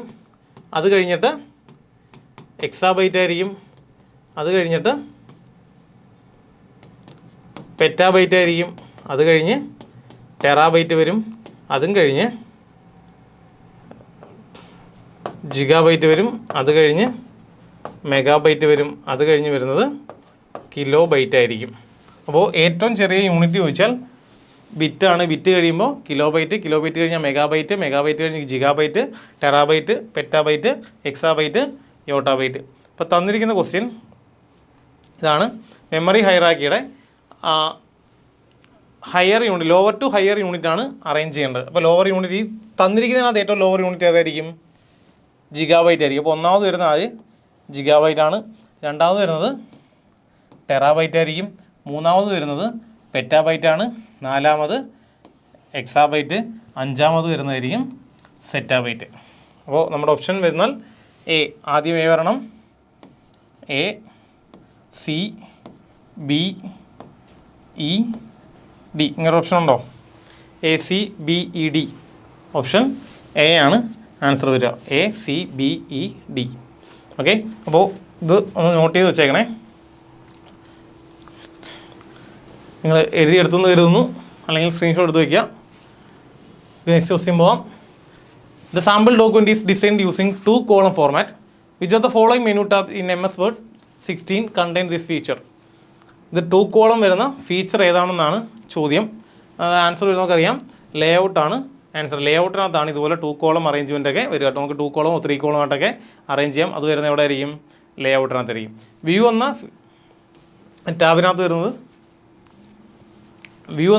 വരുന്നത് അതുമായിട്ട് ബന്ധപ്പെട്ട വ്യൂ, അതെങ്ങനെ അതിൻ്റെ സൂമിങ്ങും മറ്റു കാര്യങ്ങളൊക്കെയാണ് വ്യൂവിനകത്ത് വരിക. ഡിസൈനോട്ട് ബന്ധപ്പെട്ട കാര്യങ്ങൾ മാത്രമേ അവിടെ വരത്തുള്ളൂ. അതിനെ വീണ്ടും ഒന്ന് കാണാൻ വേണ്ടി ഉപയോഗിക്കുന്നതാണ് റിവ്യൂ എന്ന് പറയുന്നത്. Okay, the next question. If a formula equal to F6 plus H8 is typed in cell D4 and it is copied and pasted into cell J10, what will show in the formula bar? Formula ബാറിനകത്ത് എന്തായിരിക്കും ഉണ്ടാവുന്നതെന്നാണ് ചോദ്യം.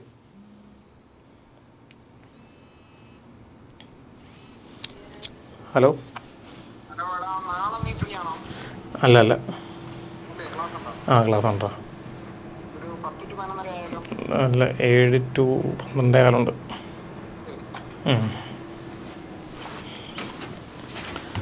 Okay. തന്നിരിക്കുന്നത് ഇതാണ്. ഒരു സെല്ലിനകത്ത് equal to F6 + H8 എന്നുണ്ട് എങ്കിൽ അത് കോപ്പി ചെയ്ത് D4-നകത്താണുള്ളത്, അത് കോപ്പി ചെയ്തിട്ട് എങ്ങോട്ട് മാറ്റുക? J10-ലേക്ക് മാറ്റുക. J10-ലേക്ക് മാറ്റിയാൽ ഇതിൻ്റെ ഫോർമുല എന്താകുമെന്നാണ് ചോദ്യം. അപ്പോൾ നമ്മൾ നേരത്തെ പറഞ്ഞു, നമ്മൾ എങ്ങോട്ടാണോ മാറ്റുന്നത് അതിൻ്റെ ഒന്ന് ഷിഫ്റ്റ് ചെയ്തായിരിക്കും വരിക. നമ്മൾ A1 × A2-ൻ്റെ കേസ് പറഞ്ഞാണ്. അവിടെ നമ്മൾ ബിയിലോട്ടാണ് ഷിഫ്റ്റ് ചെയ്യുന്നതെങ്കിൽ അത് ഓട്ടോമാറ്റിക്കലി B1 × B2 ആയിരിക്കും. സിയിലോട്ടാണ് ഷിഫ്റ്റ് ചെയ്യുമെങ്കിൽ C1 × C2 ആയിരിക്കും അതിൻ്റെ ആൻസർ വരിക.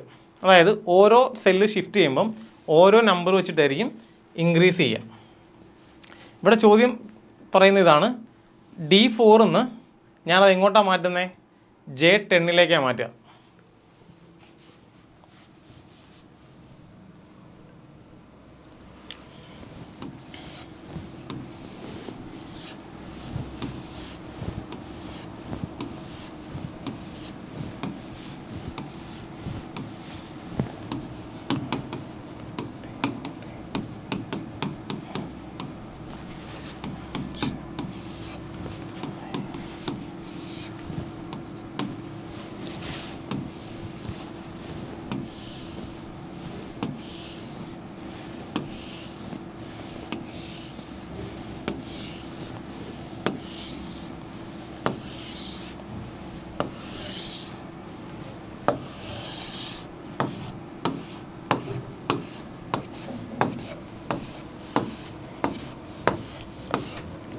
ഇത് നമ്മുടെ ഒരു എക്സൽ ഷീറ്റാണ്. 1 2 3 4 5 6 7 8 9 10.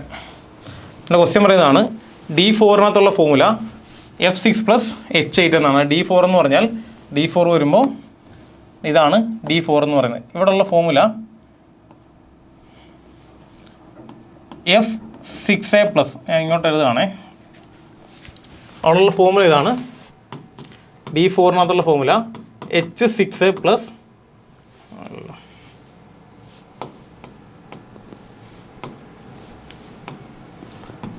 F6A + H8 എന്നാണ് ഫോർമുല.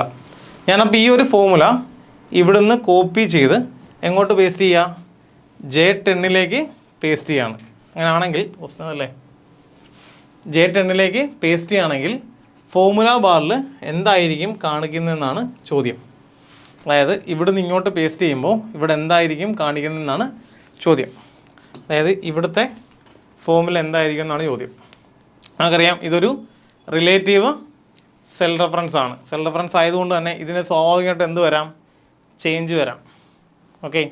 അപ്പോൾ ചേഞ്ച് വരുമ്പോൾ ഇവിടെ ഒരു ശ്രദ്ധിക്കേണ്ട കാര്യം, ഞാൻ എവിടുന്ന് എങ്ങോട്ടാണ് ചേഞ്ച് ചെയ്യുന്നത് കരുതുക.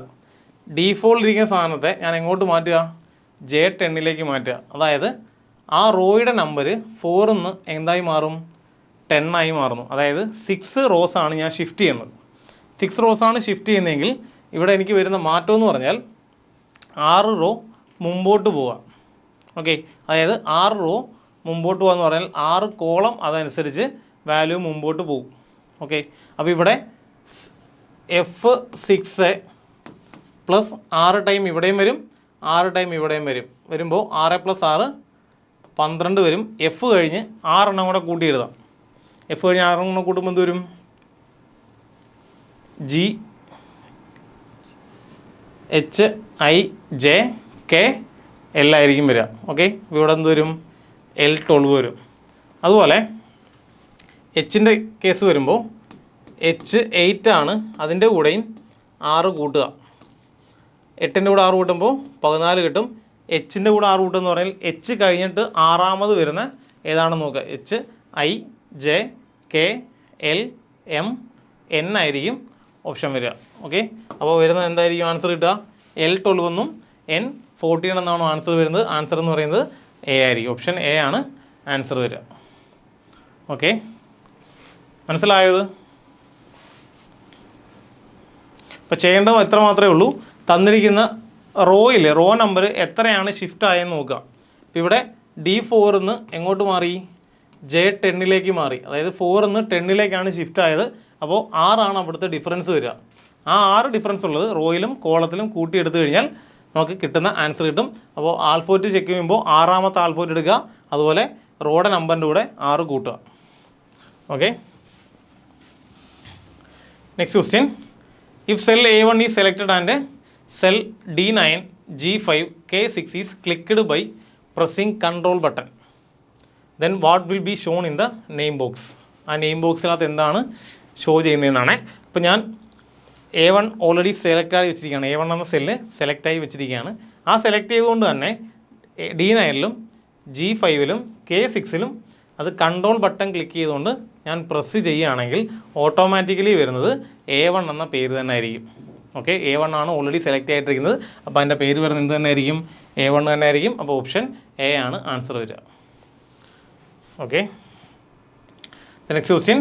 When did the internet start in India? ഇന്ത്യയിൽ ഇൻ്റർനെറ്റ് സ്റ്റാർട്ട് ചെയ്ത വർഷമാണ്. നല്ലൊരു GK ക്വസ്റ്റ്യൻ ആണ്. ഇന്ത്യയിൽ ഇൻ്റർനെറ്റ് സ്റ്റാർട്ട് ചെയ്ത വർഷം ഓഗസ്റ്റ് 15, 1995 ഓക്കെ, ഇതങ്ങ് കാണാതെ പഠിച്ചേക്കുക. Option A. Option C August 15, 1995. 1995 August 15 നമുക്ക് പ്രത്യേകം അറിയാം, സ്വാതന്ത്ര്യം കിട്ടിയ നമ്മുടെ സ്വാതന്ത്ര്യ ദിനമാണ് ഓഗസ്റ്റ് 15 എന്ന് പറയുന്നത്. അങ്ങനെയാണെങ്കിൽ ഇന്ത്യയിൽ ഇൻ്റർനെറ്റ് വന്നിട്ട് എത്ര വർഷമായി കാണും? ഒന്ന് കാൽക്കുലേറ്റ് ചെയ്ത് പറഞ്ഞേ. 15 ഓഗസ്റ്റ് 1995, ഇപ്പോൾ 15 ഓഗസ്റ്റ് 2026. എത്ര വർഷമായി കാണും?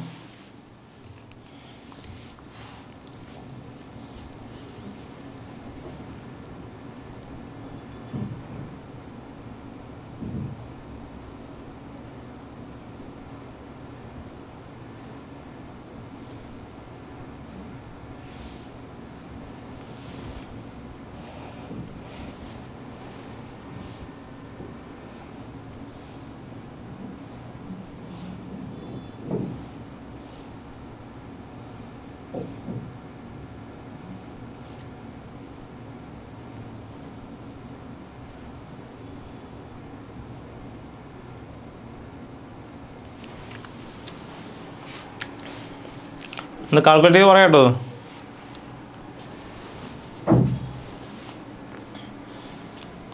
ഇൻ്റർനെറ്റ് വന്നിട്ട് 31ാമത്തെ വർഷമാകുന്നേ ഉള്ളൂ. ഇന്ത്യയിൽ ഇൻ്റർനെറ്റ് വന്നിട്ട് ആകെ 31ാമത്തെ വർഷമാണ് ഈ 2026 ഓഗസ്റ്റ് 15 ഉണ്ടാവുക. അപ്പോൾ അതുപോലെ ഓർക്കുക, ഇന്ത്യയിൽ ഇൻ്റർനെറ്റ് ആദ്യമായിട്ട് കൊണ്ടുവന്ന സ്ഥാപനം VSNL ആണ്. VSNL ആണ് ഇന്ത്യയിൽ ആദ്യമായിട്ട് ഇൻ്റർനെറ്റ് കൊണ്ടുവന്നത്.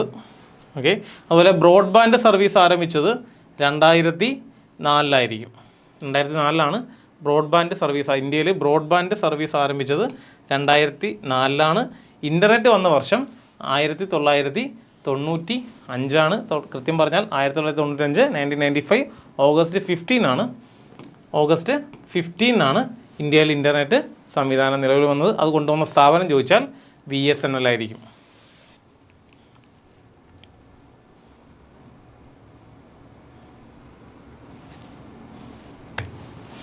ഓക്കെ, നെക്സ്റ്റ് ക്വസ്റ്റ്യനിലേക്ക് പോവാം.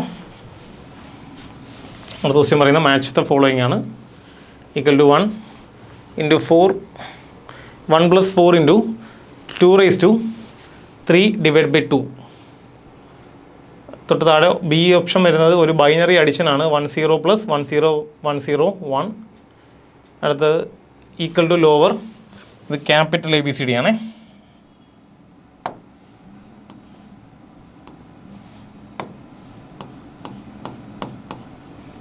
ABCD ക്യാപിറ്റലാണ്. അതുപോലെ നാലാമത്തെ ലെങ്ത് കണ്ടുപിടിക്കാനുള്ളൊരു ക്വസ്റ്റ്യനാണ്. ലെങ്ത് ലെഫ്റ്റ് ഒരു പാറ്റേൺ കൊടുത്തിട്ടുണ്ട്, 5 എന്നുണ്ട്.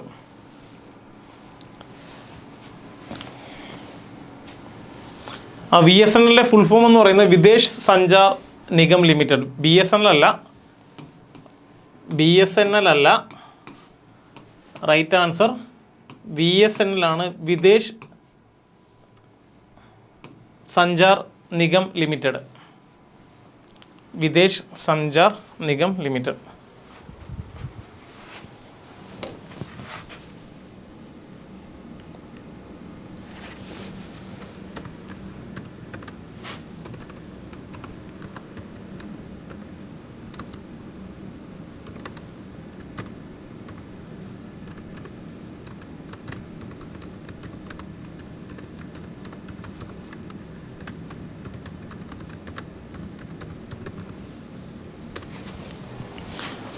BSNL Videsh Sanchar Nigam limited. Okay, ക്വസ്റ്റ്യനിലേക്ക് വരാം. ക്വസ്റ്റ്യൻ ആൻസർ ഇപ്പോൾ ഇതിനകത്ത് നിന്ന് ജസ്റ്റ് ലോജിക്കലി മാച്ച് ചെയ്യാൻ നമുക്ക് പറ്റും.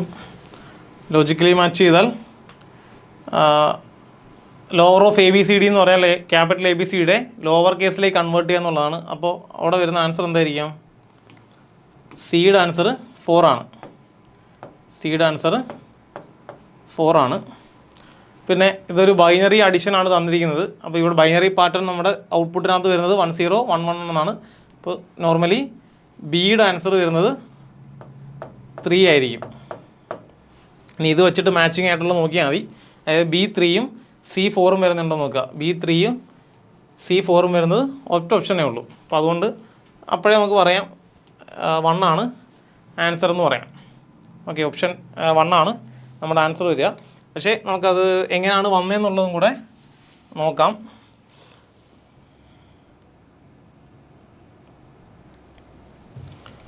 അപ്പോൾ ഇതൊരു ഫോർമുലയാണ് തന്നിരിക്കുന്നത്. ഫോർമുല ഇതാണ്: ഈക്വൽ ടു 1 + 4 × 1 + 4 × 2⁻³ / 2 ആണ് ചെയ്യേണ്ടത്. ഓക്കെ, ഇതൊരു മാത്തമാറ്റിക്കൽ ഫോർമുലയാണ് തന്നിരിക്കുന്നത്. ക്വസ്റ്റ്യൻ തന്നിരിക്കുന്നത് ഇതാണ്: 1 + 4 × 2⁻³ / 2. അപ്പോൾ എപ്പോഴും ശ്രദ്ധിക്കേണ്ട കാര്യം, നമ്മൾ മുമ്പ് കണക്കൊക്കെ പഠിക്കുന്ന സമയത്ത് പഠിച്ചിട്ടുള്ള റൂളുണ്ട്, ബോഡ്മാസ് റൂൾ എന്ന് പറയും. ബോഡ്മാസ് റൂൾ നിങ്ങൾ എല്ലാവർക്കും അറിയാവുന്നതായിരിക്കും. Bracket of division, multiplication, addition and subtraction. അപ്പോൾ ആദ്യം ചെയ്യേണ്ടത് ഏതാ? ഡിവിഷനാണ് ചെയ്യേണ്ടത്. അപ്പോൾ ഇവിടെ നമുക്ക് പരിചയമില്ലാത്തൊരു സിമ്പിളും കൂടെ കൊടുത്തിട്ടുണ്ട്. ഏതായിരിക്കും സിമ്പിൾ? അതുകൊണ്ട് ഈ ഒരു സിമ്പിൾ നമ്മളങ്ങനെ മുമ്പ് കണ്ടിട്ടില്ലാത്തൊരു സിമ്പിളാണ്. മാത്തമാറ്റിക്കൽ ഫോർമുലയ്ക്കകത്തൊന്നും കണ്ടിട്ടില്ലാത്തൊരു സിമ്പിളാണ് ആ ഒരു സിമ്പിൾ. ആ സിമ്പിൾ പറയുന്നത് റേസ് ടു പവർ എന്നായിരിക്കും. ഓക്കെ, അപ്പോൾ ഇത് കുറച്ചുകൂടെ കൃത്യമായിട്ട് നമ്മൾ എഴുതുന്ന രീതിയിൽ എഴുതിയാൽ 1 + 4 × 2⁻³ / 2 എന്നായിരിക്കും വരിക. അപ്പോൾ ആൻസർ എത്ര വരിക? 1 + 4 × ആദ്യം ചെയ്യേണ്ടത് റേസ് ടു പവർ ആദ്യം ചെയ്യുക. റേസ് ടു പവർ ചെയ്യുമ്പം 2⁻³ എന്ന് പറഞ്ഞാൽ 2നെ 3 തവണ മൾട്ടിപ്ലൈ ചെയ്യുക. 2⁻³ എന്ന് പറഞ്ഞപ്പോൾ 2 × 2 × 2 8 വരും. 8 / 2. ഇനി ഇവിടെ ആദ്യം ചെയ്യേണ്ട ആരായിരിക്കും? 1 + 4 × ഡിവിഷനാണ് ആദ്യം ചെയ്യേണ്ടത്. 8/2 ചെയ്താൽ നമുക്കറിയാം 8/2 എന്ന് പറഞ്ഞാൽ 4 ആയിരിക്കും ആൻസർ കിട്ടുക. പിന്നെ ചെയ്യേണ്ടത് മൾട്ടിപ്ലിക്കേഷൻ ആണ്. അപ്പോൾ 1 + 4 × 4 എന്ന് പറയുന്നത് 16 വരും. 1 + 16 = 17 ആയിരിക്കും ആൻസർ വരിക. ഓക്കെ, ക്ലിയർ ആയത്? ഈ ഒരു സിമ്പിൾ ഓർത്ത് വയ്ക്കുക. റേസ് ടു പവർ കണ്ടുപിടിക്കാനാണ് അത് യൂസ് ചെയ്യുക. നമ്മുടെ പ്രയോറിറ്റി അനുസരിച്ച് കമ്പ്യൂട്ടറിൽ മാത്തമാറ്റിക്കൽ ഓപ്പറേഷൻ്റെ പ്രയോറിറ്റിയിൽ ഫസ്റ്റ് പ്രയോറിറ്റി കൊടുക്കേണ്ടത് ഇതുപോലത്തെ സിമ്പിളിനായിരിക്കണം. അതിൻ്റെ അസോസിയേറ്റീവ് പ്രയോറിറ്റി എന്ന് പറയും. അതിൻ്റെ പ്രയോറിറ്റി സിമ്പിൾ അനുസരിച്ച് ഫസ്റ്റ് പവർ കൊടുക്കേണ്ടത്, ഫസ്റ്റ് പ്രയോറിറ്റി റേസ് ടു പവറിനായിരിക്കും. ബ്രാക്കറ്റ് കഴിഞ്ഞാൽ വരുന്ന ആദ്യം ആർക്കാണ്? റേസ് ടു പവറിനാണ്. അപ്പോൾ അത് വെച്ച് ചെയ്യുമ്പോൾ നമുക്ക് ആൻസർ കിട്ടുന്നത് 17 ആണ്. അപ്പോൾ ക്വസ്റ്റ്യനിലേക്ക് വരുമ്പോൾ ഒന്നാമത്തെ ആൻസർ എന്ന് പറഞ്ഞാൽ എന്ത് കിട്ടും? 17 കിട്ടും. അതായത് എയുടെ ആൻസർ എന്ന് പറയുന്നത് ഓപ്ഷൻ 2 ആയിരിക്കും. ഓക്കെ, അതുപോലെ രണ്ടാമത്തെ ക്വസ്റ്റ്യൻ 10 + 10 എന്നാണ് ആൻസർ.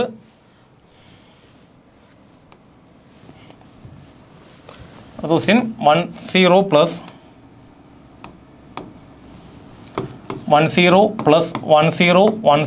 10 എന്നാണ് ചോദ്യം. ഇതൊരു ബൈനറി അഡിഷനാണ് ചെയ്യുന്നത്. ബൈനറി അഡിഷൻ ചെയ്യുമ്പോൾ നമ്മൾ ശ്രദ്ധിക്കേണ്ട ഒരു കാര്യം, നമ്മൾ സാധാരണ അഡിഷൻ ചെയ്യുന്ന പോലെ തന്നെയാണ്, പക്ഷേ ചെറിയ വ്യത്യാസമുണ്ട്. 0 + 0 എന്ന് പറയുന്നത് 0 + 0 0 ആയിരിക്കും. 0 + 1 എന്ന് പറയുന്നത് 1 ആയിരിക്കും. ഇപ്പോൾ 1 + 0 ആയാലും 1 തന്നെയാണേ. 0 + 1 1 അത് തന്നെയാണ് എന്ത് വരിക? 1 + 0 വരിക. തിരിച്ചും മറിച്ചു വിട്ടാലും കറക്റ്റ് ആയിരിക്കും. ഇനി വരുന്നത് 1 + 1 ആണ്. 1 + 1 എന്ന് പറയാൻ നമുക്കറിയാം 2 ആണ് ആൻസർ വരിക. 1 + 1 നോർമലി 2 ആണ്. പക്ഷേ ബൈനറിയിലേക്ക് വരുമ്പോൾ 1 + 1 എന്ന് പറഞ്ഞാൽ 2ൻ്റെ ബൈനറി 10 എന്നാണ്. 2ൻ്റെ ബൈനറി 10 എന്നാണ്. അപ്പോൾ 1 + 1 വന്നാൽ 10 എന്ന് എഴുതുക. അതുപോലെ 1 + 1 എന്ന് പറഞ്ഞാൽ നമുക്കറിയാം 3 ആണ് ആൻസർ വരിക. പക്ഷേ 3യുടെ ബൈനറി കണ്ടുപിടിക്കുമ്പം അത് 1 എന്നാണ് വരിക. അപ്പോൾ ഈ ഒരു ഇത് ടേബിളാക്കി തന്നെ പഠിച്ചു വയ്ക്കുക. 0 + 0 എന്ന് പറഞ്ഞാൽ 0 ആയിരിക്കും. 0 + 1 എന്ന് പറഞ്ഞാൽ 1 ആയിരിക്കും. 1+1 എന്ന് പറഞ്ഞാൽ 10 ആണ്. 1+1+1 എന്ന് പറഞ്ഞാൽ 11 ആയിരിക്കും. ഓക്കെ, ഇനി നമുക്ക് വേണ്ടതിനകത്തോട്ട് വരാം. നമുക്ക് വേണ്ടത് 10 1 +10 എന്ന്. ഇപ്പോൾ ടേബിൾ പ്രകാരം നോക്കുമ്പോൾ അറിയാം 1+0 എന്ന് പറഞ്ഞാൽ 1 ആണ്. 0+1 എന്ന് പറഞ്ഞാലും 1 ആണ്. ഇനി ഇവിടെ വല്ലതും ചെയ്യാനുണ്ടോ? അപ്പോൾ 1 താത്തിറക്കാം, 0 താത്തിറക്കി, 1 താത്തിറക്കി. ആൻസർ വരുന്നത് 10 1 എന്നായിരിക്കും. അപ്പോൾ ഇവിടെ വരുമ്പോൾ നമ്മുടെ രണ്ടാമത്തെ ഓപ്ഷൻ ബി എന്ന് പറയുന്നത് അതിൻ്റെ ആൻസർ വരുന്നത് 10 1 എന്നായിരിക്കും. അങ്ങനെയാണ് അതിൻ്റെ ആൻസർ വന്നത്.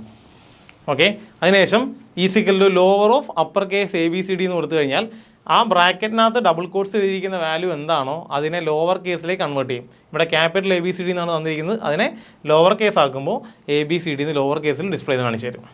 അടുത്ത ഈക്വൽ ടു LEN എന്ന് പറഞ്ഞാൽ ലെങ്ത് കണ്ടുപിടിക്കാൻ ഉപയോഗിക്കുന്ന ഫംഗ്ഷനാണ് LEN. അപ്പോൾ തന്നിരിക്കുന്നതിനകത്തുള്ള ലെങ്ത് ആണ് കണ്ടുപിടിക്കുന്നത്. പക്ഷേ ഇവിടെ 5 എന്നും കൂടെ കൊടുത്തിട്ടുണ്ട്. ഓക്കെ, അതായത് നോർമലി ഈ 5 ഇല്ല എന്നുണ്ടെങ്കിൽ ഇതിൻ്റെ ലെങ്ത് ആണ് കണ്ടുപിടിക്കുക, അതിനകത്ത് എത്ര ക്യാരക്ടേഴ്സ് ഉണ്ടെന്ന് കണ്ടുപിടിക്കും. അപ്പോൾ ഇത് 1 2 3 4 5 6 7 എന്നുണ്ട്. അതിൻ്റെ കൂടെ ഒരു സ്പേസ് വന്നിരിക്കുന്നുണ്ട്, സ്പേസും കൂടെ കൂട്ടി 8 വന്നേനെ. പക്ഷേ ഇവിടെ 5 എന്ന് കൃത്യമായിട്ട് പറയുന്നതുകൊണ്ട് ആദ്യത്തെ 5 ക്യാരക്ടേഴ്സിന് മാത്രം കൗണ്ട് ചെയ്യും. അത് കൗണ്ട് ചെയ്യുന്നത് അവിടെ നിന്ന് ഇങ്ങോട്ടായിരിക്കും കൗണ്ട് ചെയ്യുക. ലെഫ്റ്റ് എന്ന് പറയുന്നുണ്ട്, അവിടെ നിന്ന് ഇങ്ങോട്ട് കൗണ്ട് ചെയ്യും. നിങ്ങളതൊന്നും നോക്കണ്ട, LEN കണ്ടു കഴിഞ്ഞാൽ ഇതിൻ്റെ ലെങ്ത് കണ്ടുപിടിച്ചാൽ കരുതിയാൽ മതി. പക്ഷേ ഇവിടെ 5 എന്ന് കൊടുത്തിട്ടുള്ളതുകൊണ്ട് അതിൻ്റെ മീനിങ് 5 എണ്ണം മാത്രം എടുത്താൽ മതി എന്നാണ്. അപ്പോൾ ഇതിനകത്തുനിന്ന് 5 എണ്ണം മാത്രം എടുക്കും. അതിൻ്റെ ലെങ്ത് എന്ന് പറഞ്ഞാൽ 5 തന്നെ ആയിരിക്കും. അപ്പോൾ ഓപ്ഷൻ ഡിയുടെ ആൻസർ വരുന്നത് 5 ആണ്. അങ്ങനെ നോക്കുമ്പോൾ നമ്മുടെ ആൻസർ വരുന്നത് ഓപ്ഷൻ എ ആയിരിക്കും. ആ ബൈനറി അഡിഷൻ മനസ്സിലായോ?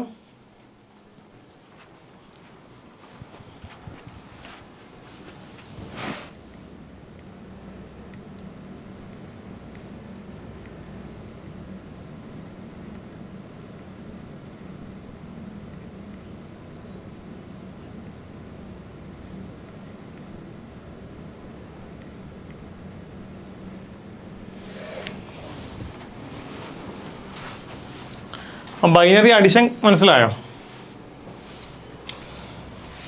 അപ്പോൾ ഇത് ഒന്ന് നോട്ട് ചെയ്ത് വെച്ചേക്കണേ. 0+0 എന്ന് പറഞ്ഞാൽ 0 ആയിരിക്കും, 0+1 എന്ന് പറഞ്ഞാൽ 1 ആയിരിക്കും, 1+1 എന്ന് പറഞ്ഞാൽ 10 ആണ്, 1+1+1 എന്ന് പറഞ്ഞാൽ 11 ആണ്. അപ്പോൾ അതിനകത്ത് ശ്രദ്ധിക്കേണ്ട ഒരു കാര്യം, നമുക്കൊരു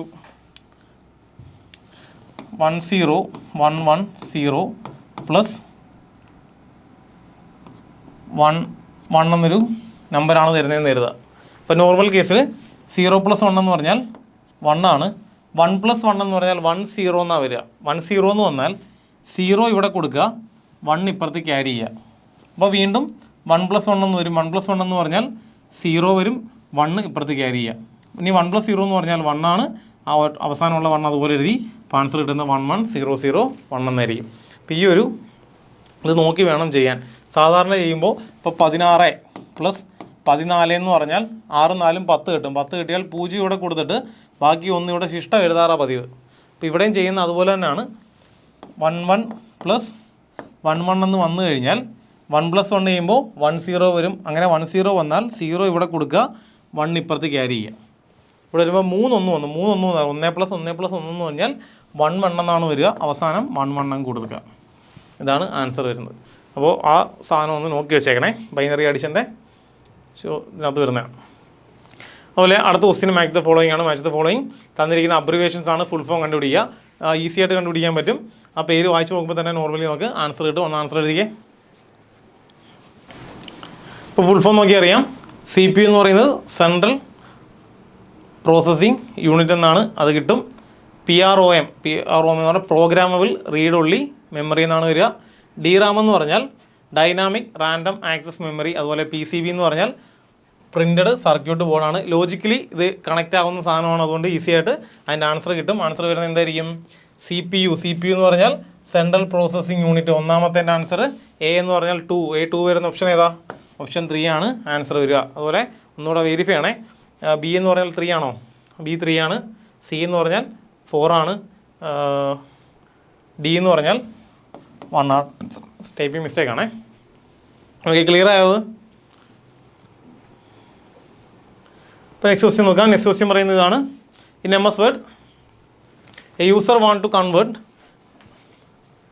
the selected text computer education into computer education, അതായത് ലോവർ കേസിൽ നിന്ന് നമുക്ക് എങ്ങോട്ട് മാറ്റണം, അപ്പർ കേസിലേക്ക് മാറ്റണം. റീടൈപ്പ് ചെയ്യാതെ തന്നെ കൺവേർട്ട് ചെയ്യണമെങ്കിൽ ഏത് ഷോർട്ട് കട്ടാണ് യൂസ് ചെയ്യുക, ഏത് ഷോർട്ട് കട്ടാണ് യൂസ് ചെയ്യുന്നതാണ് നമുക്ക് അറിയാം.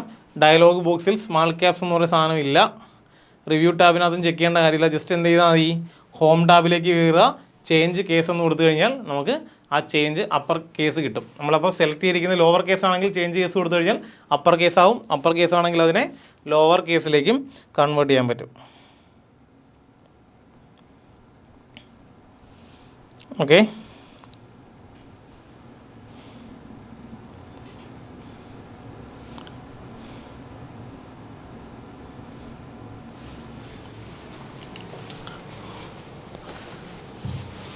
അടുത്ത question. Macros in MS Word are created and executed using which underlying technology or programming language? ഏത് ലാംഗ്വേജ് ഉപയോഗിച്ചുകൊണ്ടാണ്, അല്ലെങ്കിൽ ഏത് ടെക്നോളജി ഉപയോഗിച്ചുകൊണ്ടാണ് MS Wordലെ മാക്രോസ് ക്രിയേറ്റ് ചെയ്തിരിക്കുന്നതെന്നാണ് ചോദ്യം. നമുക്കറിയാം മാക്രോസ് ക്രിയേറ്റ് ചെയ്തിരിക്കുന്ന പ്രോഗ്രാമിംഗ് ലാംഗ്വേജ് അല്ലെങ്കിൽ ടെക്നോളജി ചോദിച്ചു കഴിഞ്ഞാൽ അത് visual basic for application VB ആയിരിക്കും. വിഷ്വൽ ബേസിക് ആയിരിക്കും യൂസ് ചെയ്യുന്നത്. ജാവയും പൈതണും C++ഉം നമ്മൾ സാധാരണ ഉപയോഗിക്കുന്ന ഹൈ ലെവൽ പ്രോഗ്രാമിംഗ് ലാംഗ്വേജുകളായിരിക്കും. കമ്പ്യൂട്ടർ പ്രോഗ്രാമുകൾ എഴുതാൻ ഉപയോഗിക്കുന്ന ഹൈ ലെവൽ ലാംഗ്വേജസിന് എക്സാമ്പിളാണ് ജാവ, പൈതൺ, C++ എന്ന് പറയുന്നത്. അപ്പോൾ ഇവിടെ വരുന്ന ആൻസർ മാക്രോസ്, MS Wordലെ മാക്രോസ് ക്രിയേറ്റ് ചെയ്തിരിക്കുന്നത് VB അല്ലെങ്കിൽ വിഷ്വൽ ബേസിക് ആപ്ലിക്കേഷൻസിനകത്താണ് ക്രിയേറ്റ് ചെയ്തിരിക്കുക. ഓക്കെ, ലെങ്തി ക്വസ്റ്റ്യൻ ആണ്, വായിച്ചു നോക്കുക.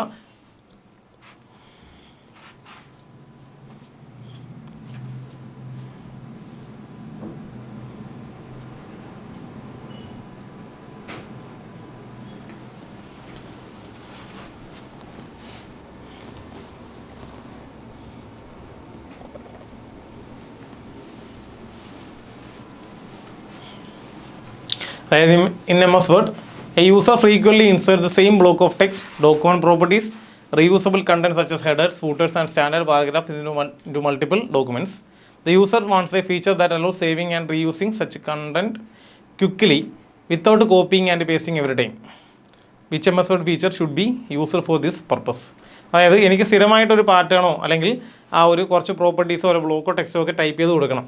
അപ്പോൾ അത് ഞാൻ കോപ്പി പേസ്റ്റ് ചെയ്യാതെ തന്നെ എന്ത് ഫീച്ചർ യൂസ് ചെയ്യാമെന്നാണ് ചോദ്യം. നമുക്ക് അതിനകത്ത് വരുന്ന ക്വിക്ക് പാർട്സ് എന്ന് പറഞ്ഞൊരു മോഡ്യൂളുണ്ട്. അതിനകത്തു നിന്നാണ് എന്ത് ചെയ്യുക, ഇങ്ങനെയുള്ള കാര്യങ്ങൾ ചെയ്യുക. അപ്പോൾ ആ ഇൻസേർട്ട് ടാബിനകത്ത് ടെക്സ്റ്റ് ഗ്രൂപ്പ് ഉണ്ട്. നമുക്ക് എന്താണോ പിന്നെയും വരേണ്ടത് അത് സെലക്ട് ചെയ്യുക. അത് സെലക്ട് ചെയ്തതിന് ശേഷം ക്വിക്ക് പാർട്സിൽ പോവുക. എന്നിട്ട് ബിൽഡിംഗ് ബ്ലോക്സ് ഓർഗനൈസർ എടുത്തു കഴിഞ്ഞാൽ എനിക്കത് അവിടെ സേവ് ചെയ്ത് വെക്കാൻ പറ്റും. അതിന് പിന്നീട് എത്ര തവണ വേണമെങ്കിലും എനിക്കത് റീയൂസ് ചെയ്യാൻ പറ്റും. അപ്പോൾ കോപ്പി പേസ്റ്റ് ചെയ്യാതെ തന്നെ എനിക്ക് റീയൂസ് ചെയ്യാൻ പറ്റും. ഓപ്ഷൻ B ആണ് ആൻസർ വരിക. ഓക്കെ, അടുത്ത question. A user was working on a large data in Excel. He want to select the entire worksheet using a short key without using the mouse ഉപയോഗിക്കാതെ എനിക്ക് എല്ലാ Excel ഡേറ്റയും select ചെയ്യണമെങ്കിൽ ഉപയോഗിക്കുന്ന short key ഏതാണെന്നാണ് ചോദ്യം. നമുക്കറിയാം നമ്മൾ സാധാരണ Ctrl+A കൊടുത്തു കഴിഞ്ഞാൽ എല്ലാം സെലക്ട് ആവും അല്ലേ. പക്ഷേ എക്സലിനകത്ത് ഇതെല്ലാം സെലക്ട് ചെയ്യണമെങ്കിൽ ഞാൻ ഉപയോഗിക്കുന്ന ഷോർട്ട് കീ ആണ് Ctrl+Shift+Space+. ഇപ്പോൾ Ctrl+Shift+Space+ കൊടുത്തു കഴിഞ്ഞാൽ എനിക്ക് എല്ലാം സെലക്ട് ചെയ്യാൻ പറ്റും. ഓക്കെ, അപ്പോൾ Ctrl+Shift+Space+ കൊടുത്തു കഴിഞ്ഞാൽ ഒരു വർക്ക്ഷീറ്റിനകത്തുള്ള ആ എൻ്റയർ ഡേറ്റ എനിക്ക് സെലക്ട് ചെയ്യാൻ പറ്റും. അതായത് ഇങ്ങോട്ട് വരുന്ന ഫുള്ള് കോളവും എല്ലാ റോയും എനിക്ക് സെലക്ട് ചെയ്യാൻ പറ്റും. Okay, next question. If an email is present in the outbox folder, what does it technically indicate? നമ്മളൊരു മെയിൽ സെൻഡ് ചെയ്യുമ്പോൾ അത് ഓട്ടോമാറ്റിക്കലി ഔട്ട് ബോക്സിലേക്ക് പോകും. ഔട്ട് ബോക്സിൽ നിന്നാണ് നമ്മൾ അയക്കുന്ന ID-യിലേക്ക് ആ ഒരു മെയിൽ പോവുക. അപ്പോൾ സാധാരണ മെസ്സേജ് സെൻഡ് ചെയ്യുന്ന പോലെയല്ല. മെസ്സേജ് സെൻഡ് ബട്ടൺ ക്ലിക്ക് ചെയ്യുമ്പോഴേ അങ്ങോട്ട് പോവുകയല്ല ചെയ്യുന്നത്. നമ്മൾ സെൻഡ് ക്ലിക്ക് ചെയ്യുമ്പോൾ ഒരു മെയിൽ ടൈപ്പ് ചെയ്തു, അതിൻ്റെ ടു അഡ്രസ് എല്ലാം കൊടുത്തിട്ട് ഒരു മെയിൽ ടൈപ്പ് ചെയ്ത് അതിൻ്റെ കണ്ടൻറ്റ് എല്ലാം ടൈപ്പ് ചെയ്തതിന് ശേഷം സെൻഡ് ബട്ടൺ ക്ലിക്ക് ചെയ്താൽ അത് ഓട്ടോമാറ്റിക്കലി എങ്ങോട്ടാണ് പോവുക, ഔട്ട് ബോക്സിലായിരിക്കും പോവുക. അവിടെ എന്തെങ്കിലും ഒരു കാര്യം നടക്കും. ആ നടക്കുന്ന കാര്യം എന്താണെന്നല്ല, ടെക്നിക്കലി എന്താണ് ഇൻഡിക്കേറ്റ് ചെയ്യുന്നതെന്നാണ് ചോദ്യം. The email has been successfully delivered to the recipient ആണോ? അതായിരിക്കത്തില്ല. പിന്നെ വരുന്നത് the email has been saved as ഡ്രാഫ്റ്റായിട്ടും സേവ് ചെയ്യല്ല. പിന്നെ വരുന്നത് എന്താ? The email is in the process of being send or waiting due to network അല്ലെങ്കിൽ സെർവർ ഇഷ്യൂസ്. അപ്പോൾ അതാണ് നമ്മൾ സാധാരണ അയക്കുന്ന സാധനം. സെൻഡ് ബട്ടൺ ആയിരിക്കത്തില്ല വരുന്നത്. എവിടെ ആയിരിക്കും? ഔട്ട് ബോക്സ് ഫോൾഡറിലായിരിക്കും വന്ന് കിടക്കുക. അവിടെ നിന്നാണ് ഇത് പ്രോസസ്സ് ചെയ്ത് നമ്മുടെ റെസിപ്പിയൻ്റെ അഡ്രസ്സിലേക്ക് സ്റ്റോർ ചെയ്യുന്നത്. അപ്പോൾ ആൻസർ വരുന്നത് the email is in the process of being send ചെയ്യുന്ന ആ ഒരു പ്രോസസ്സിലായിരിക്കും. അതല്ലെങ്കിൽ നെറ്റ്വർക്ക് ഇഷ്യൂസിൻ്റെയോ സെർവർ ഇഷ്യൂസിൻ്റെയോ കാരണങ്ങൾ കൊണ്ട് അത് വെയിറ്റിങ്ങിലായിരിക്കും. ഇപ്പോൾ നെറ്റ്വർക്കിൻ്റെ ഇഷ്യൂസ് ഉണ്ടെങ്കിൽ അത് വെയിറ്റിങ്ങിലായിരിക്കും. എന്നിട്ട് ഓട്ടോമാറ്റിക്കലി അവിടെ കിടന്നത് പ്രോസസ്സ് ചെയ്തുകൊണ്ടിരിക്കും. എന്നിട്ട് നമ്മുടെ റെസിപ്പിൻ്റെ അഡ്രസ്സിലേക്ക് സെൻഡ് ആവും. ഓക്കെ, അതുമല്ല ഓപ്ഷൻ സി ആണ് ആൻസർ വരിക. Next question, what is the correct step to print a document in MS word after previewing it? ഒരു MS വേർഡിൽ ഒരു ഡേറ്റ അല്ലെങ്കിൽ ഒരു പ്രിൻ്റ് ഡോക്യുമെൻറ്റ് കണ്ടു കഴിഞ്ഞാൽ, അതിനെ പ്രിവ്യൂ ചെയ്ത് കഴിഞ്ഞാൽ ഉപയോഗിക്കുന്ന സ്റ്റെപ്പ് ഏതാണെന്നാണ് ചോദ്യം. എന്തായിരിക്കും? ഇൻസേർട്ടെന്നോ വ്യൂ എന്നോ ഒന്നും നമ്മൾ എന്ത് കൊടുക്കാറില്ല? പ്രിൻ്റ് കൊടുക്കാറില്ല. പിന്നെ റിവ്യൂ ഒന്നും പ്രിൻ്റ് കൊടുക്കാറില്ല. നമ്മൾ കൊടുക്കുന്നത് എങ്ങനെയായിരിക്കും? ഫയലെന്ന് പ്രിൻ്റ് ക്ലിക്ക് ചെയ്യുക, എന്നിട്ട് പ്രിൻ്റ് ബട്ടൺ വീണ്ടും ക്ലിക്ക് ചെയ്യുക. ഫയലെന്ന് പ്രിൻ്റ് എടുക്കുക, പ്രിൻ്റ് ബട്ടൺ ക്ലിക്ക് ചെയ്ത് കഴിഞ്ഞാൽ ഓട്ടോമാറ്റിക്കലി നമുക്ക് എന്ത് വരും? പ്രിൻ്ററിന്ന് അതിൻ്റെ പ്രിൻ്റ് കിട്ടും. ഓക്കെ, അപ്പോൾ ഓപ്ഷൻ ഡി ആണ് അതിൻ്റെ ആൻസർ വരിക. നെക്സ്റ്റ് ക്വസ്റ്റ്യൻ കുറച്ച് ഷോർട്ട് കീസ് ആണ്. അതിൻ്റെ കറക്റ്റ് കോമ്പിനേഷനാണ് എഴുതേണ്ടത്.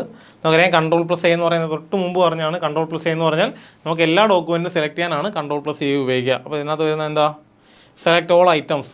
അപ്പോൾ A എന്ന് പറഞ്ഞാൽ സെലക്ട് ഓൾ ഐറ്റം. A എന്ന് പറഞ്ഞാൽ ഓപ്ഷൻ 4 ആണ്. അപ്പോൾ A4 വരുന്ന എത്ര ഓപ്ഷൻ ഉണ്ട്? ഒറ്റ ഓപ്ഷനേ ഉള്ളൂ. അപ്പോൾ ആൻസർ എന്തായിരിക്കും? ബാക്കി നോക്കേണ്ട കാര്യമില്ല. ആ ഓപ്ഷൻ ബി ആണ് നമ്മുടെ ആൻസർ വരിക. എങ്കിലും നോക്കാം. Ctrl+Z എന്ന് പറഞ്ഞാൽ അൺഡു ചെയ്യുക. Ctrl+Z എന്ന് പറഞ്ഞാൽ അൺഡു ചെയ്ത കാര്യം എന്താണോ അതിനെ ഒന്ന് അൺഡു ചെയ്യാൻ ഉപയോഗിക്കുന്നതാണ് Ctrl+Z എന്ന് പറയുന്നത്. പിന്നെ Ctrl+Y എന്ന് പറഞ്ഞാൽ റീഡു ചെയ്യുക, തൊട്ട് മുമ്പോട്ട് പോകാൻ വേണ്ടി ഉപയോഗിക്കുന്നതാണ് Ctrl+Y എന്ന് പറയുന്നത്. Ctrl+O എന്ന് പറഞ്ഞാൽ ഓപ്പൺ ചെയ്യുക, ഒരു ഫയൽ ഓപ്പൺ ചെയ്യാൻ ഉപയോഗിക്കുന്ന ഷോർട്ട് കട്ടാണ് Ctrl+O. അപ്പോൾ A4 വരും, B എന്ന് പറയുന്നത് 3 ആണ്, C എന്ന് പറയുന്നത് 2 ആണ്, D എന്ന് പറയുന്നത് 1 ആയിരിക്കും. ഇതെല്ലാം കൂടെ ചേർന്ന് വരുന്ന ഓപ്ഷൻ എന്ന് പറഞ്ഞാൽ ഓപ്ഷൻ ബി ആണ്. ഓപ്ഷൻ ബി ആണ് നമ്മുടെ ആൻസർ വരിക. നെക്സ്റ്റ് ക്വസ്റ്റ്യൻ, ഒരു MS പവർ പോയിൻറ്റിൽ പുതിയ സ്ലൈഡ് ഇൻസേർട്ട് ചെയ്യാൻ ഉപയോഗിക്കുന്ന ഷോർട്ട് കീ ഏതാണെന്നാണ് ചോദ്യം. MS പവർ പോയിൻ്റ് ആണേ. പവർ പോയിൻറ്റിൽ ഒരു പുതിയ സ്ലൈഡ് ഇൻസേർട്ട് ചെയ്യാൻ ഉപയോഗിക്കുന്ന ഷോർട്ട് കീ ഏതാണ്? ന്യൂ എന്നൊക്കെ കാണുമ്പോൾ സ്വാഭാവികമായിട്ട് Ctrl+N കുത്താൻ തോന്നും. പക്ഷേ അതല്ല ആൻസർ. ആൻസർ വരുന്നത് എന്തായിരിക്കും? Ctrl+M ആയിരിക്കും. ഓക്കെ, Ctrl+M ആണ് ഒരു MS പവർ പോയിൻറ്റിൽ പുതിയ സ്ലൈഡ് ക്രിയേറ്റ് ചെയ്യാൻ വേണ്ടി ഉപയോഗിക്കുന്ന short key combination. Next question, which of the following function keys can be used as start a presentation from the beginning of MS PowerPoint? MS പവർ പോയിൻ്റെ starting തൊട്ട് തുടങ്ങാൻ വേണ്ടി ഉപയോഗിക്കുന്ന ആ ഫംഗ്ഷൻ കീ ഏതാണെന്നാണ് ചോദ്യം. F5 ഉണ്ട്, F2 ഉണ്ട്, F1 ഉണ്ട്, F4 ഉണ്ട്. Answer the question.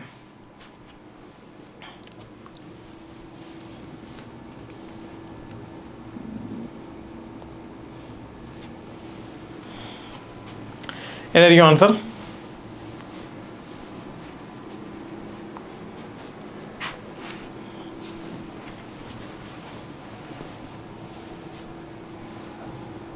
ആൻസർ വരുന്നത് F5 ആണ്. അപ്പോൾ സ്റ്റാർട്ടിങ് തൊട്ട് തുടങ്ങാൻ ഒരു PPT പ്രസൻറ്റേഷൻ്റെ അല്ലെങ്കിൽ പവർ പോയിൻ്റ് പ്രസൻറ്റേഷൻ്റെ സ്റ്റാർട്ടിങ് തൊട്ട് തുടങ്ങാൻ വേണ്ടി അല്ലെങ്കിൽ ഫസ്റ്റ് സ്ലൈഡ് തൊട്ട് സ്റ്റാർട്ട് ചെയ്യാൻ വേണ്ടിയിട്ട് ഉപയോഗിക്കുന്ന ഫങ്ഷണൽ കീ ആണ് F5 എന്ന് പറയുന്നത്. ആൻസർ ഓപ്ഷൻ എ ആണ്. Okay, what is the role of CPU in a computer? കമ്പ്യൂട്ടറിൻ്റെ റോൾ കമ്പ്യൂട്ടറിലെ CPU റോൾ എന്താണെന്നാണ് ചോദ്യം. നമുക്കറിയാം, perform calculation and executes instructions,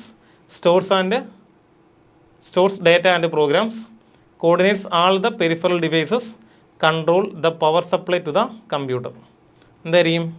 നമുക്കറിയാം, കുഞ്ഞു ക്ലാസ്സിലൊക്കെ നമ്മൾ പഠിച്ചിട്ടുണ്ട്. കമ്പ്യൂട്ടർ എന്ന് പറഞ്ഞാൽ CPU എന്ന് പറഞ്ഞാൽ കമ്പ്യൂട്ടറിൻ്റെ ബ്രെയിൻ എന്നറിയപ്പെടുന്ന ഡിവൈസാണ് CPU അല്ലെങ്കിൽ സെൻട്രൽ പ്രോസസ്സിംഗ് യൂണിറ്റ് എന്ന് പറയുന്നത്. അത് കമ്പ്യൂട്ടറിൽ നടക്കുന്ന എല്ലാ ഓപ്പറേഷൻസിനെയും കൺട്രോൾ ചെയ്യുക എന്നുള്ളതാണ് ആരുടെ ജോലി? CPU ജോലി. അപ്പോൾ അതിനകത്ത് തന്നെ CPU രണ്ട് പാർട്ടാണുള്ളത്. ഒരു കൺട്രോൾ യൂണിറ്റും ഉണ്ടാവും, അരിത്തമെറ്റിക്കൽ ആൻഡ് ലോജിക്കൽ യൂണിറ്റും ഉണ്ട്, ALU ഉണ്ട്, CU ഉണ്ട്.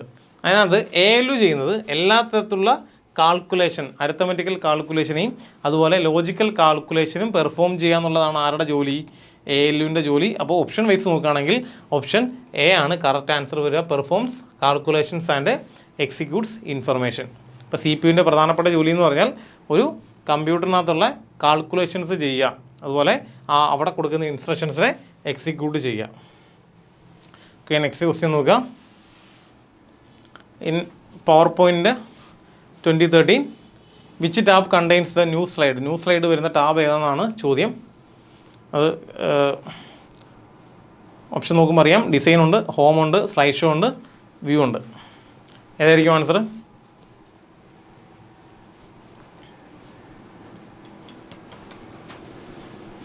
ഓപ്ഷൻ B ആണ് ആൻസർ. ഹോം കീ എന്നാണ് എന്ത് ചെയ്യുക, നമ്മൾ ന്യൂസ് സ്ലൈഡ് എടുക്കുക. ഓപ്ഷൻ B ആണ് answer. Okay, the next question. Which option sort numbers in MS Excel from smallest to largest? അതായത് സ്മോളസ്റ്റ് നിന്ന് ലാർജസ്റ്റിലേക്ക് നമ്പേഴ്സിനെ സോർട്ട് ചെയ്യാൻ ഉപയോഗിക്കുന്ന ഓപ്ഷൻ ഏതാണെന്നാണ് ചോദ്യം. അപ്പോൾ സോർട്ട് Z2A എന്ന് പറഞ്ഞാൽ അത് ഡിസെൻഡിങ് ഓർഡറാണ്. ഡിസെൻഡിങ് ഓർഡർ എന്ന് പറഞ്ഞാൽ എന്താ? വലുതെന്ന് ചെറുതിലേക്ക് വരിക. അപ്പോൾ ഇതുമല്ല. ചെറുതെന്ന് പറഞ്ഞാൽ ഏതായിരിക്കും? അസെൻഡിങ് ഓർഡർ ആയിരിക്കും. ഓപ്ഷൻ A ആണ് answer. Okay, smallest to largest ആണ്, ചെറുതെന്ന് വലുതിലേക്കാണ് പോകുന്നത്. ഓർഡർ ഏതായിരിക്കും? അസെൻഡിങ് ഓർഡർ ആയിരിക്കും. ആൻസർ വരുന്നത് എന്താ? ഓപ്ഷൻ A ആണ് ആൻസർ വരിക.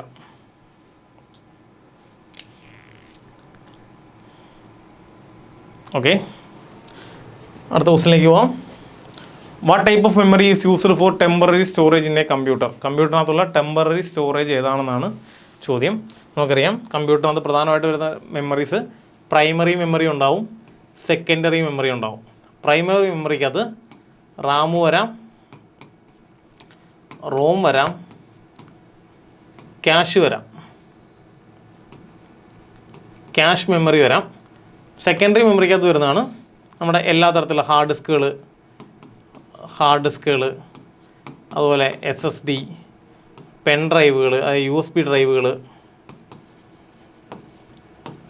CD, DVD, ബ്ലൂറേ CD, ഇതെല്ലാം എന്തായിരിക്കും? സെക്കൻഡറി സ്റ്റോറേജ് ഡിവൈസ് ആയിരിക്കും. ഈ സെക്കൻഡറി സ്റ്റോറേജ് ഡിവൈസുകളെന്ന് പറഞ്ഞാൽ സ്വാഭാവികമായിട്ടും പെർമനൻ്റ് ആയിട്ട് ഡേറ്റ സ്റ്റോർ ചെയ്യുന്ന ഡിവൈസുകളാണ് സെക്കൻഡറി സ്റ്റോറേജ് ഡിവൈസ്. അപ്പോൾ ഓപ്ഷനകത്ത് തന്നെ SSD കളയാം, ഹാർഡ് ഡിസ്കും കളയാം, അല്ലെങ്കിൽ ഹാർഡ് ഡ്രൈവും കളയാം. പിന്നെ വരുന്ന രണ്ടെണ്ണമാണ് റാമും റോമും. ഓക്കെ, ഇതിനകത്ത് ഏതാണ് ടെമ്പററി മെമ്മറി എന്നാണ് നമ്മുടെ ചോദ്യം. കണ്ടുപിടിക്കേണ്ടത് ഏതാണ് ടെമ്പററി മെമ്മറി ഏതാണെന്നാണ്. നമ്മുടെ കമ്പ്യൂട്ടറിൽ ടെമ്പററി മെമ്മറി എന്ന് പറഞ്ഞാൽ റാമാണ്. ഓക്കെ, റാമും ക്യാഷും ടെമ്പററി മെമ്മറിയാണ്. ക്യാഷ് ഓപ്ഷൻ ഇല്ലാത്തതുകൊണ്ട് നമുക്ക് എഴുതാം ആൻസർ ഓപ്ഷൻ D, റാം ആയിരിക്കും ആൻസർ. ഓക്കെ, അടുത്ത ക്വസ്റ്റ്യൻ വരുന്നതാണ്.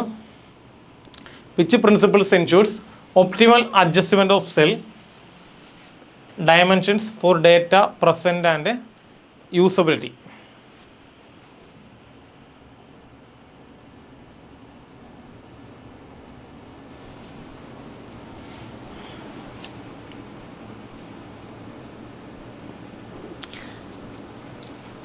ഡേറ്റ പ്രസൻറ്റിനും യൂസബിലിറ്റിക്കും വേണ്ടി ഉപയോഗിക്കുന്ന സെൽ ഡയമെൻഷൻ്റെ പ്രിൻസിപ്പിൾ എന്താണെന്നാണ് ചോദ്യം. Adjust dimensions according to content requirements, maintain visual hierarchy, ensure readability across different devices and preserve data visibility while optimizing space utilization. Option B വരുന്നത് cell size adjustment only affect printing not screen display, set all cell to the maximum size for consistency, never modify the default cell dimension. അപ്പോൾ ഇതിനകത്ത് നിന്ന് correct principle ഏതാണെന്നാണ് ചോദ്യം. Cell ഡയമെൻഷനൊക്കെ modify ചെയ്യരുത്, default തന്നെ use ചെയ്യണമെന്ന് പറയുന്നതൊക്കെ വെറുതെയാണ്. നമുക്ക് വേണമെന്നുണ്ടെങ്കിൽ എന്ത് ചെയ്യാം, നമ്മുടെ ആവശ്യം അനുസരിച്ച് സെല്ലിൻ്റെ ഡയമെൻഷൻ കൂട്ടുകയോ കുറയ്ക്കുകയൊക്കെ ചെയ്യാം.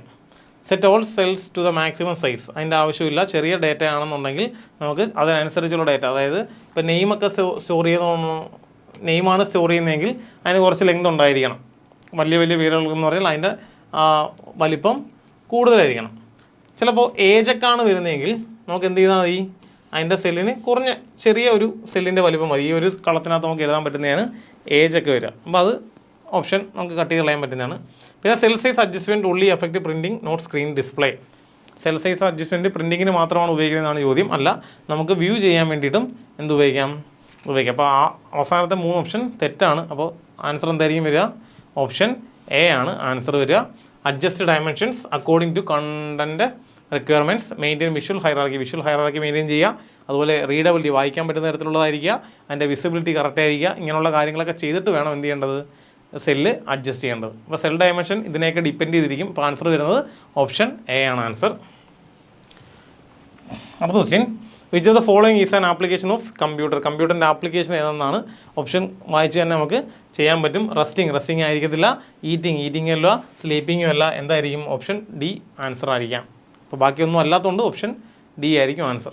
ഏതെങ്കിലും ഒന്നേ ആൻസറായിട്ട് വരത്തുള്ളൂ. അപ്പോൾ കമ്പ്യൂട്ടർ ബ്രൗസ് ചെയ്യാൻ മാത്രമല്ല യൂസ് ചെയ്യുന്ന പല യൂസിനും ഉണ്ട്. പക്ഷേ എന്തൊക്കെ അല്ല? റെസ്റ്റിംഗ് അല്ല, ഈറ്റിംഗ് അല്ല, സ്ലീപ്പിംഗ് അല്ല. അപ്പോൾ വരുന്നത് ഓപ്ഷൻ ഡി ആയിരിക്കും answer. Next question, which action allows users to quickly add a new row above selected row in MS Excel. MS Excelനകത്ത് ഒരു പുതിയ റോ ആഡ് ചെയ്യാൻ ഉപയോഗിക്കുന്ന ഓപ്ഷൻ ഏതെന്നാണ് ചോദ്യം.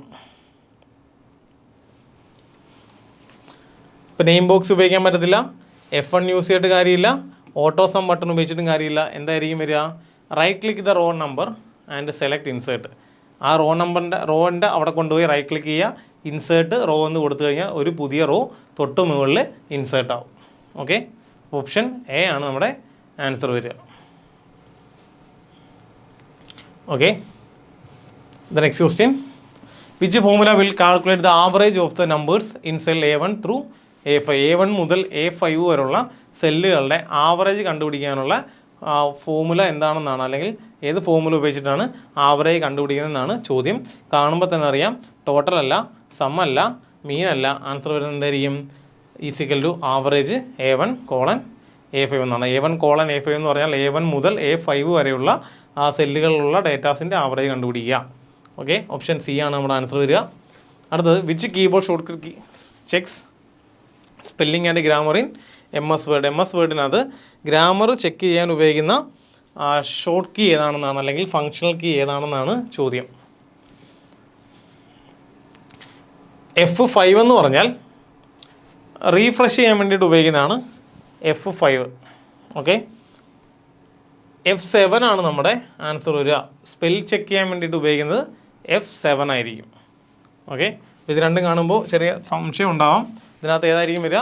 F7 ആയിരിക്കും ആൻസർ വരിക. അതായത് which algorithm does Facebook primarily use to determine the content shown in the users feed. യൂസേഴ്സിൻ്റെ ഫീഡിന് വരുന്ന കണ്ടൻറ്റുകൾ നമുക്കറിയാം. നമ്മൾ ഏതെങ്കിലും ഒരു കാര്യം ചിന്തിച്ചുകൊണ്ടൊക്കെ ഇരിക്കുകയാണെങ്കിൽ അപ്പോഴേ അത് ഫേസ്ബുക്കിൻ്റെ ഫീഡായിട്ട് നമുക്ക് കാണിച്ചു തരും, അല്ലെങ്കിൽ ഇൻസ്റ്റാഗ്രാമിലൊക്കെ അതായിരിക്കും കാണിച്ചു തരിക. അപ്പോൾ അങ്ങനെ വരുന്ന കണ്ടൻറ്റുകളിൽ ഡിസ്പ്ലേ ചെയ്ത് കാണിക്കാൻ വേണ്ടി ഉപയോഗിക്കുന്ന അൽഗോരിതം ഏതാണെന്നാണ് ചോദ്യം. നമുക്കറിയാം, എഡ്ജ് റാങ്ക് എന്ന അൽഗോരിതമാണ് അതിന് വേണ്ടിയിട്ട് യൂസ് ചെയ്യുക. അത് കൃത്യമായിട്ട് പഠിച്ചു വയ്ക്കുക. കണ്ടൻറ്റുകൾ ഡിസ്പ്ലേ ചെയ്യാൻ വേണ്ടിയിട്ട് ഉപയോഗിക്കുന്ന അൽഗോരിതം ചോദിച്ചു കഴിഞ്ഞാൽ എഡ്ജ് റാങ്ക് അൽഗോരിതം ആയിരിക്കും ഉപയോഗിക്കുക. ഓക്കെ, നെക്സ്റ്റ് ക്വസ്റ്റ്യൻ വരുന്നത്, in MS Word, which of the following situation would most reliably require adjusting the margins within the page setup group rather than simply resizing the document content? Question ഒന്ന് വായിച്ചു നോക്കിയിട്ട് answer രേഖപ്പെടുത്തുക.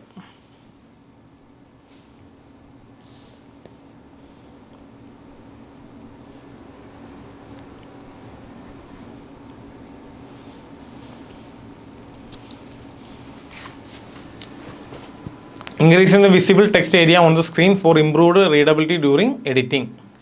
ചോദ്യം ഇതാണ്, which of the following situation would most reliable require adjusting the margin. Margin adjust ചെയ്യുന്നത് എന്തിനാണെന്നാണ് ചോദ്യം.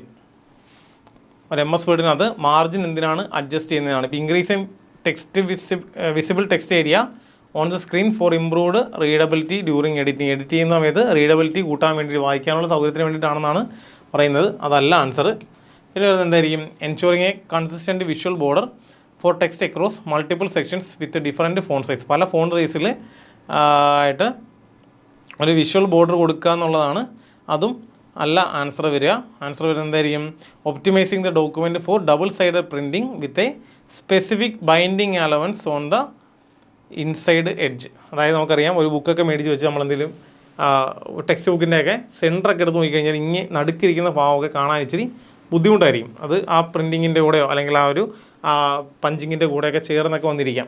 അപ്പോൾ ഇങ്ങനെയുള്ള ആ ഒരു ബുദ്ധിമുട്ട് ഒഴിവാക്കാൻ വേണ്ടിയിട്ടാണ് നമ്മൾ എന്ത് ചെയ്യുക, ഡബിൾ സൈഡ് പ്രിൻറ്റിങ്ങിൻ്റെ സമയത്ത് കൃത്യമായിട്ട് മാർജിൻ അഡ്ജസ്റ്റ് ചെയ്തില്ല എന്നുണ്ടെങ്കിൽ അത് നമുക്ക് വ്യൂവബിലിറ്റി അല്ലെങ്കിൽ അതിൻ്റെ വിസിബിലിറ്റിക്ക് ബുദ്ധിമുട്ടുണ്ടാകും. അത് ഒപ്റ്റിമൈസ് ചെയ്യാൻ വേണ്ടിയിട്ടാണ് എന്ത് ഉപയോഗിക്കാം, മാർജിൻ യൂസ് ചെയ്യുക. അപ്പോൾ ഓപ്ഷൻ സി ആണ് ആൻസർ വരിക. ഓപ്ഷൻ സി ആണ് ആൻസർ വരിക. The next question, which of the following file type be commonly blocked by email clients due to security concern? Security concern ഉള്ളതുകൊണ്ട് എന്ത് തരത്തിലുള്ള ഫയലുകളാണ് ഇമെയിൽ ബ്ലോക്ക് ചെയ്തിരിക്കുന്നതെന്നാണ്. നമുക്കറിയാം .pdf എന്ന് പറഞ്ഞാൽ PDF ഡോക്യുമെൻറ്റ്, പോർട്ടബിൾ ഡോക്യുമെൻറ്റ് ഫോർമാറ്റുകളാണ്. അത് email വഴി നമുക്ക് സെൻഡ് ചെയ്യാൻ പറ്റുന്ന ഫയലുകളാണ്. .docx എന്ന് പറഞ്ഞാൽ വേർഡ് ഡോക്യുമെൻറ്റിൻ്റെ എക്സ്റ്റൻഷനാണ് .docx എന്ന് പറയുന്നത്. .jpeg എന്ന് പറഞ്ഞാൽ ഇമേജസിൻ്റെ എക്സ്റ്റൻഷനാണ് .jpeg എന്ന് പറയുന്നത്. ഓക്കെ, അപ്പോൾ ഈ പറഞ്ഞ മാർക്ക് ചെയ്തിരിക്കുന്നതിനൊന്നും പ്രത്യേകിച്ച് ബുദ്ധിമുട്ടൊന്നും ഉള്ളതല്ല. അതൊക്കെ നമുക്ക് നോർമലി സെൻഡ് ചെയ്യാൻ പറ്റുന്നതാണ്, ഇമെയിൽ വഴി സെൻഡ് ചെയ്യാൻ പറ്റുന്നതാണ്. പക്ഷേ .exe എന്ന് പറഞ്ഞാൽ എക്സിക്യൂട്ടബിൾ ഫയലുകളായിരിക്കും.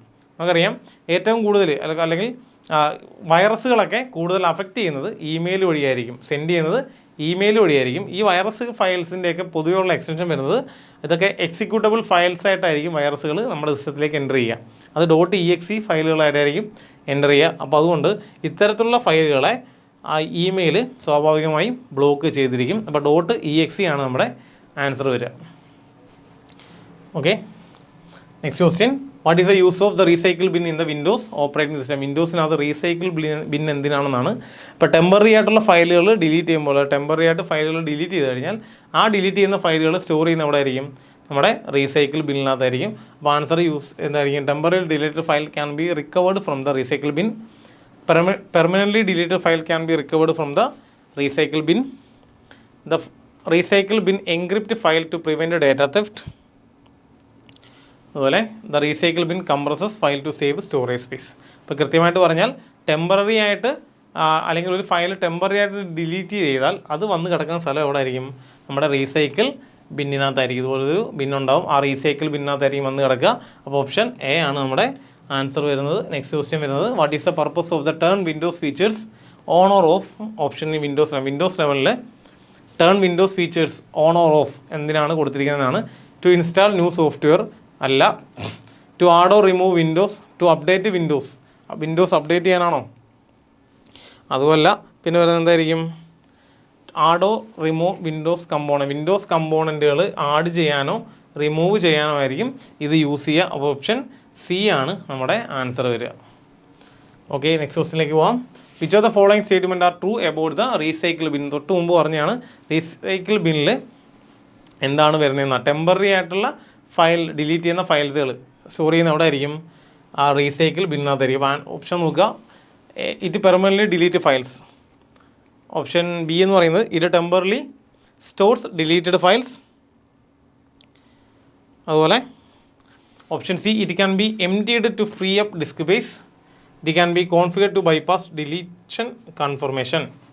അതായത് ഒരു ഫയൽ ഞാൻ ഡിലീറ്റ് ചെയ്ത് കഴിഞ്ഞാൽ അത് ഓട്ടോമാറ്റിക്കലി എവിടെ പോയി കിടക്കും, നമ്മുടെ റീസൈക്കിൾ ബിന്നിൽ കിടക്കും. അപ്പോൾ ഒരു ഫയൽ പെർമനൻ്റ് ആയിട്ട് ഡിലീറ്റ് ചെയ്യുന്നത് എവിടെ വരത്തില്ല, റീസൈക്കിൾ ബിന്നിൽ വരത്തില്ല. അപ്പോൾ ഓപ്ഷൻ ബി എന്ന് പറയുന്നത് ട്രൂ ആണ്. It can be emptied to free up disk space. നമ്മുടെ ശരിക്കും ഡേറ്റ സ്റ്റോർ ചെയ്താൽ, പെർമനൻ്റ് ആയിട്ടാലും ടെമ്പററി ആയിട്ടാലും ഡേറ്റ സ്റ്റോർ ചെയ്താൽ അത് ഒക്കുപ്പൈ ചെയ്യുന്നൊരു സ്പേസ് ഉണ്ടായിരിക്കും. അപ്പോൾ ഞാൻ ഒരു ഫയൽ ഡിലീറ്റ് ചെയ്ത് കഴിഞ്ഞാൽ അത് ഓട്ടോമാറ്റിക്കലി എവിടെ വന്ന് വരും, നമ്മുടെ റീസൈക്കിൾ ബിന്നിൽ വരിക എന്ന് പറഞ്ഞാൽ അതിന് വേണ്ടിയിട്ടും എനിക്ക് മെമ്മറി സ്പേസ് യൂട്ടിലൈസ് ചെയ്യണം. അപ്പോൾ റീസൈക്കിൾ ബിൻ എംപ്റ്റി ചെയ്ത് കഴിഞ്ഞാൽ എൻ്റെ ഡിസ്കിലും അതനുസരിച്ച് എനിക്ക് ആ സ്പേസ് സേവ് ചെയ്യാൻ പറ്റും. അപ്പോൾ ഓപ്ഷൻ ബിയും ഓപ്ഷൻ സിയും ശരിയാണ്. അവസാനത്തെ ഓപ്ഷൻ വരുന്നത് it can be configure to bypass deletion confirmation. ഞാൻ ഒരു ഫയൽ ഡിലീറ്റ് ചെയ്ത് കളഞ്ഞു, ഇനി അതെനിക്ക് കൺഫേം അല്ല എന്നുണ്ടെങ്കിൽ എന്ത് ചെയ്യാം, പിന്നീട് അബദ്ധം പറ്റി ഡിലീറ്റ് ചെയ്താണെങ്കിൽ പോലും അത് എവിടെ നിന്ന് റിക്കവർ ചെയ്യാൻ പറ്റും, റീസൈക്കിൾ ബിന്നിൽ നിന്ന് റിക്കവർ ചെയ്യാൻ പറ്റും. അതും ആൻസർ കറക്റ്റാണ്. അപ്പോൾ ഓപ്ഷൻ വരുന്നത് B, C and D. Correct options ഏതൊക്കെയാണെന്നാണ് ചോദ്യം. ഓപ്ഷൻ എ ആണ് ആൻസർ വരിക. ബിയും സിയും ഡിയും കറക്റ്റാണ്. ഓക്കെ, നമുക്ക് last question, which printer port is commonly used for connecting network printers? Network printers connect ചെയ്യാൻ വേണ്ടി ഉപയോഗിക്കുന്ന പോർട്ട് ഏതാണെന്നാണ് ചോദ്യം.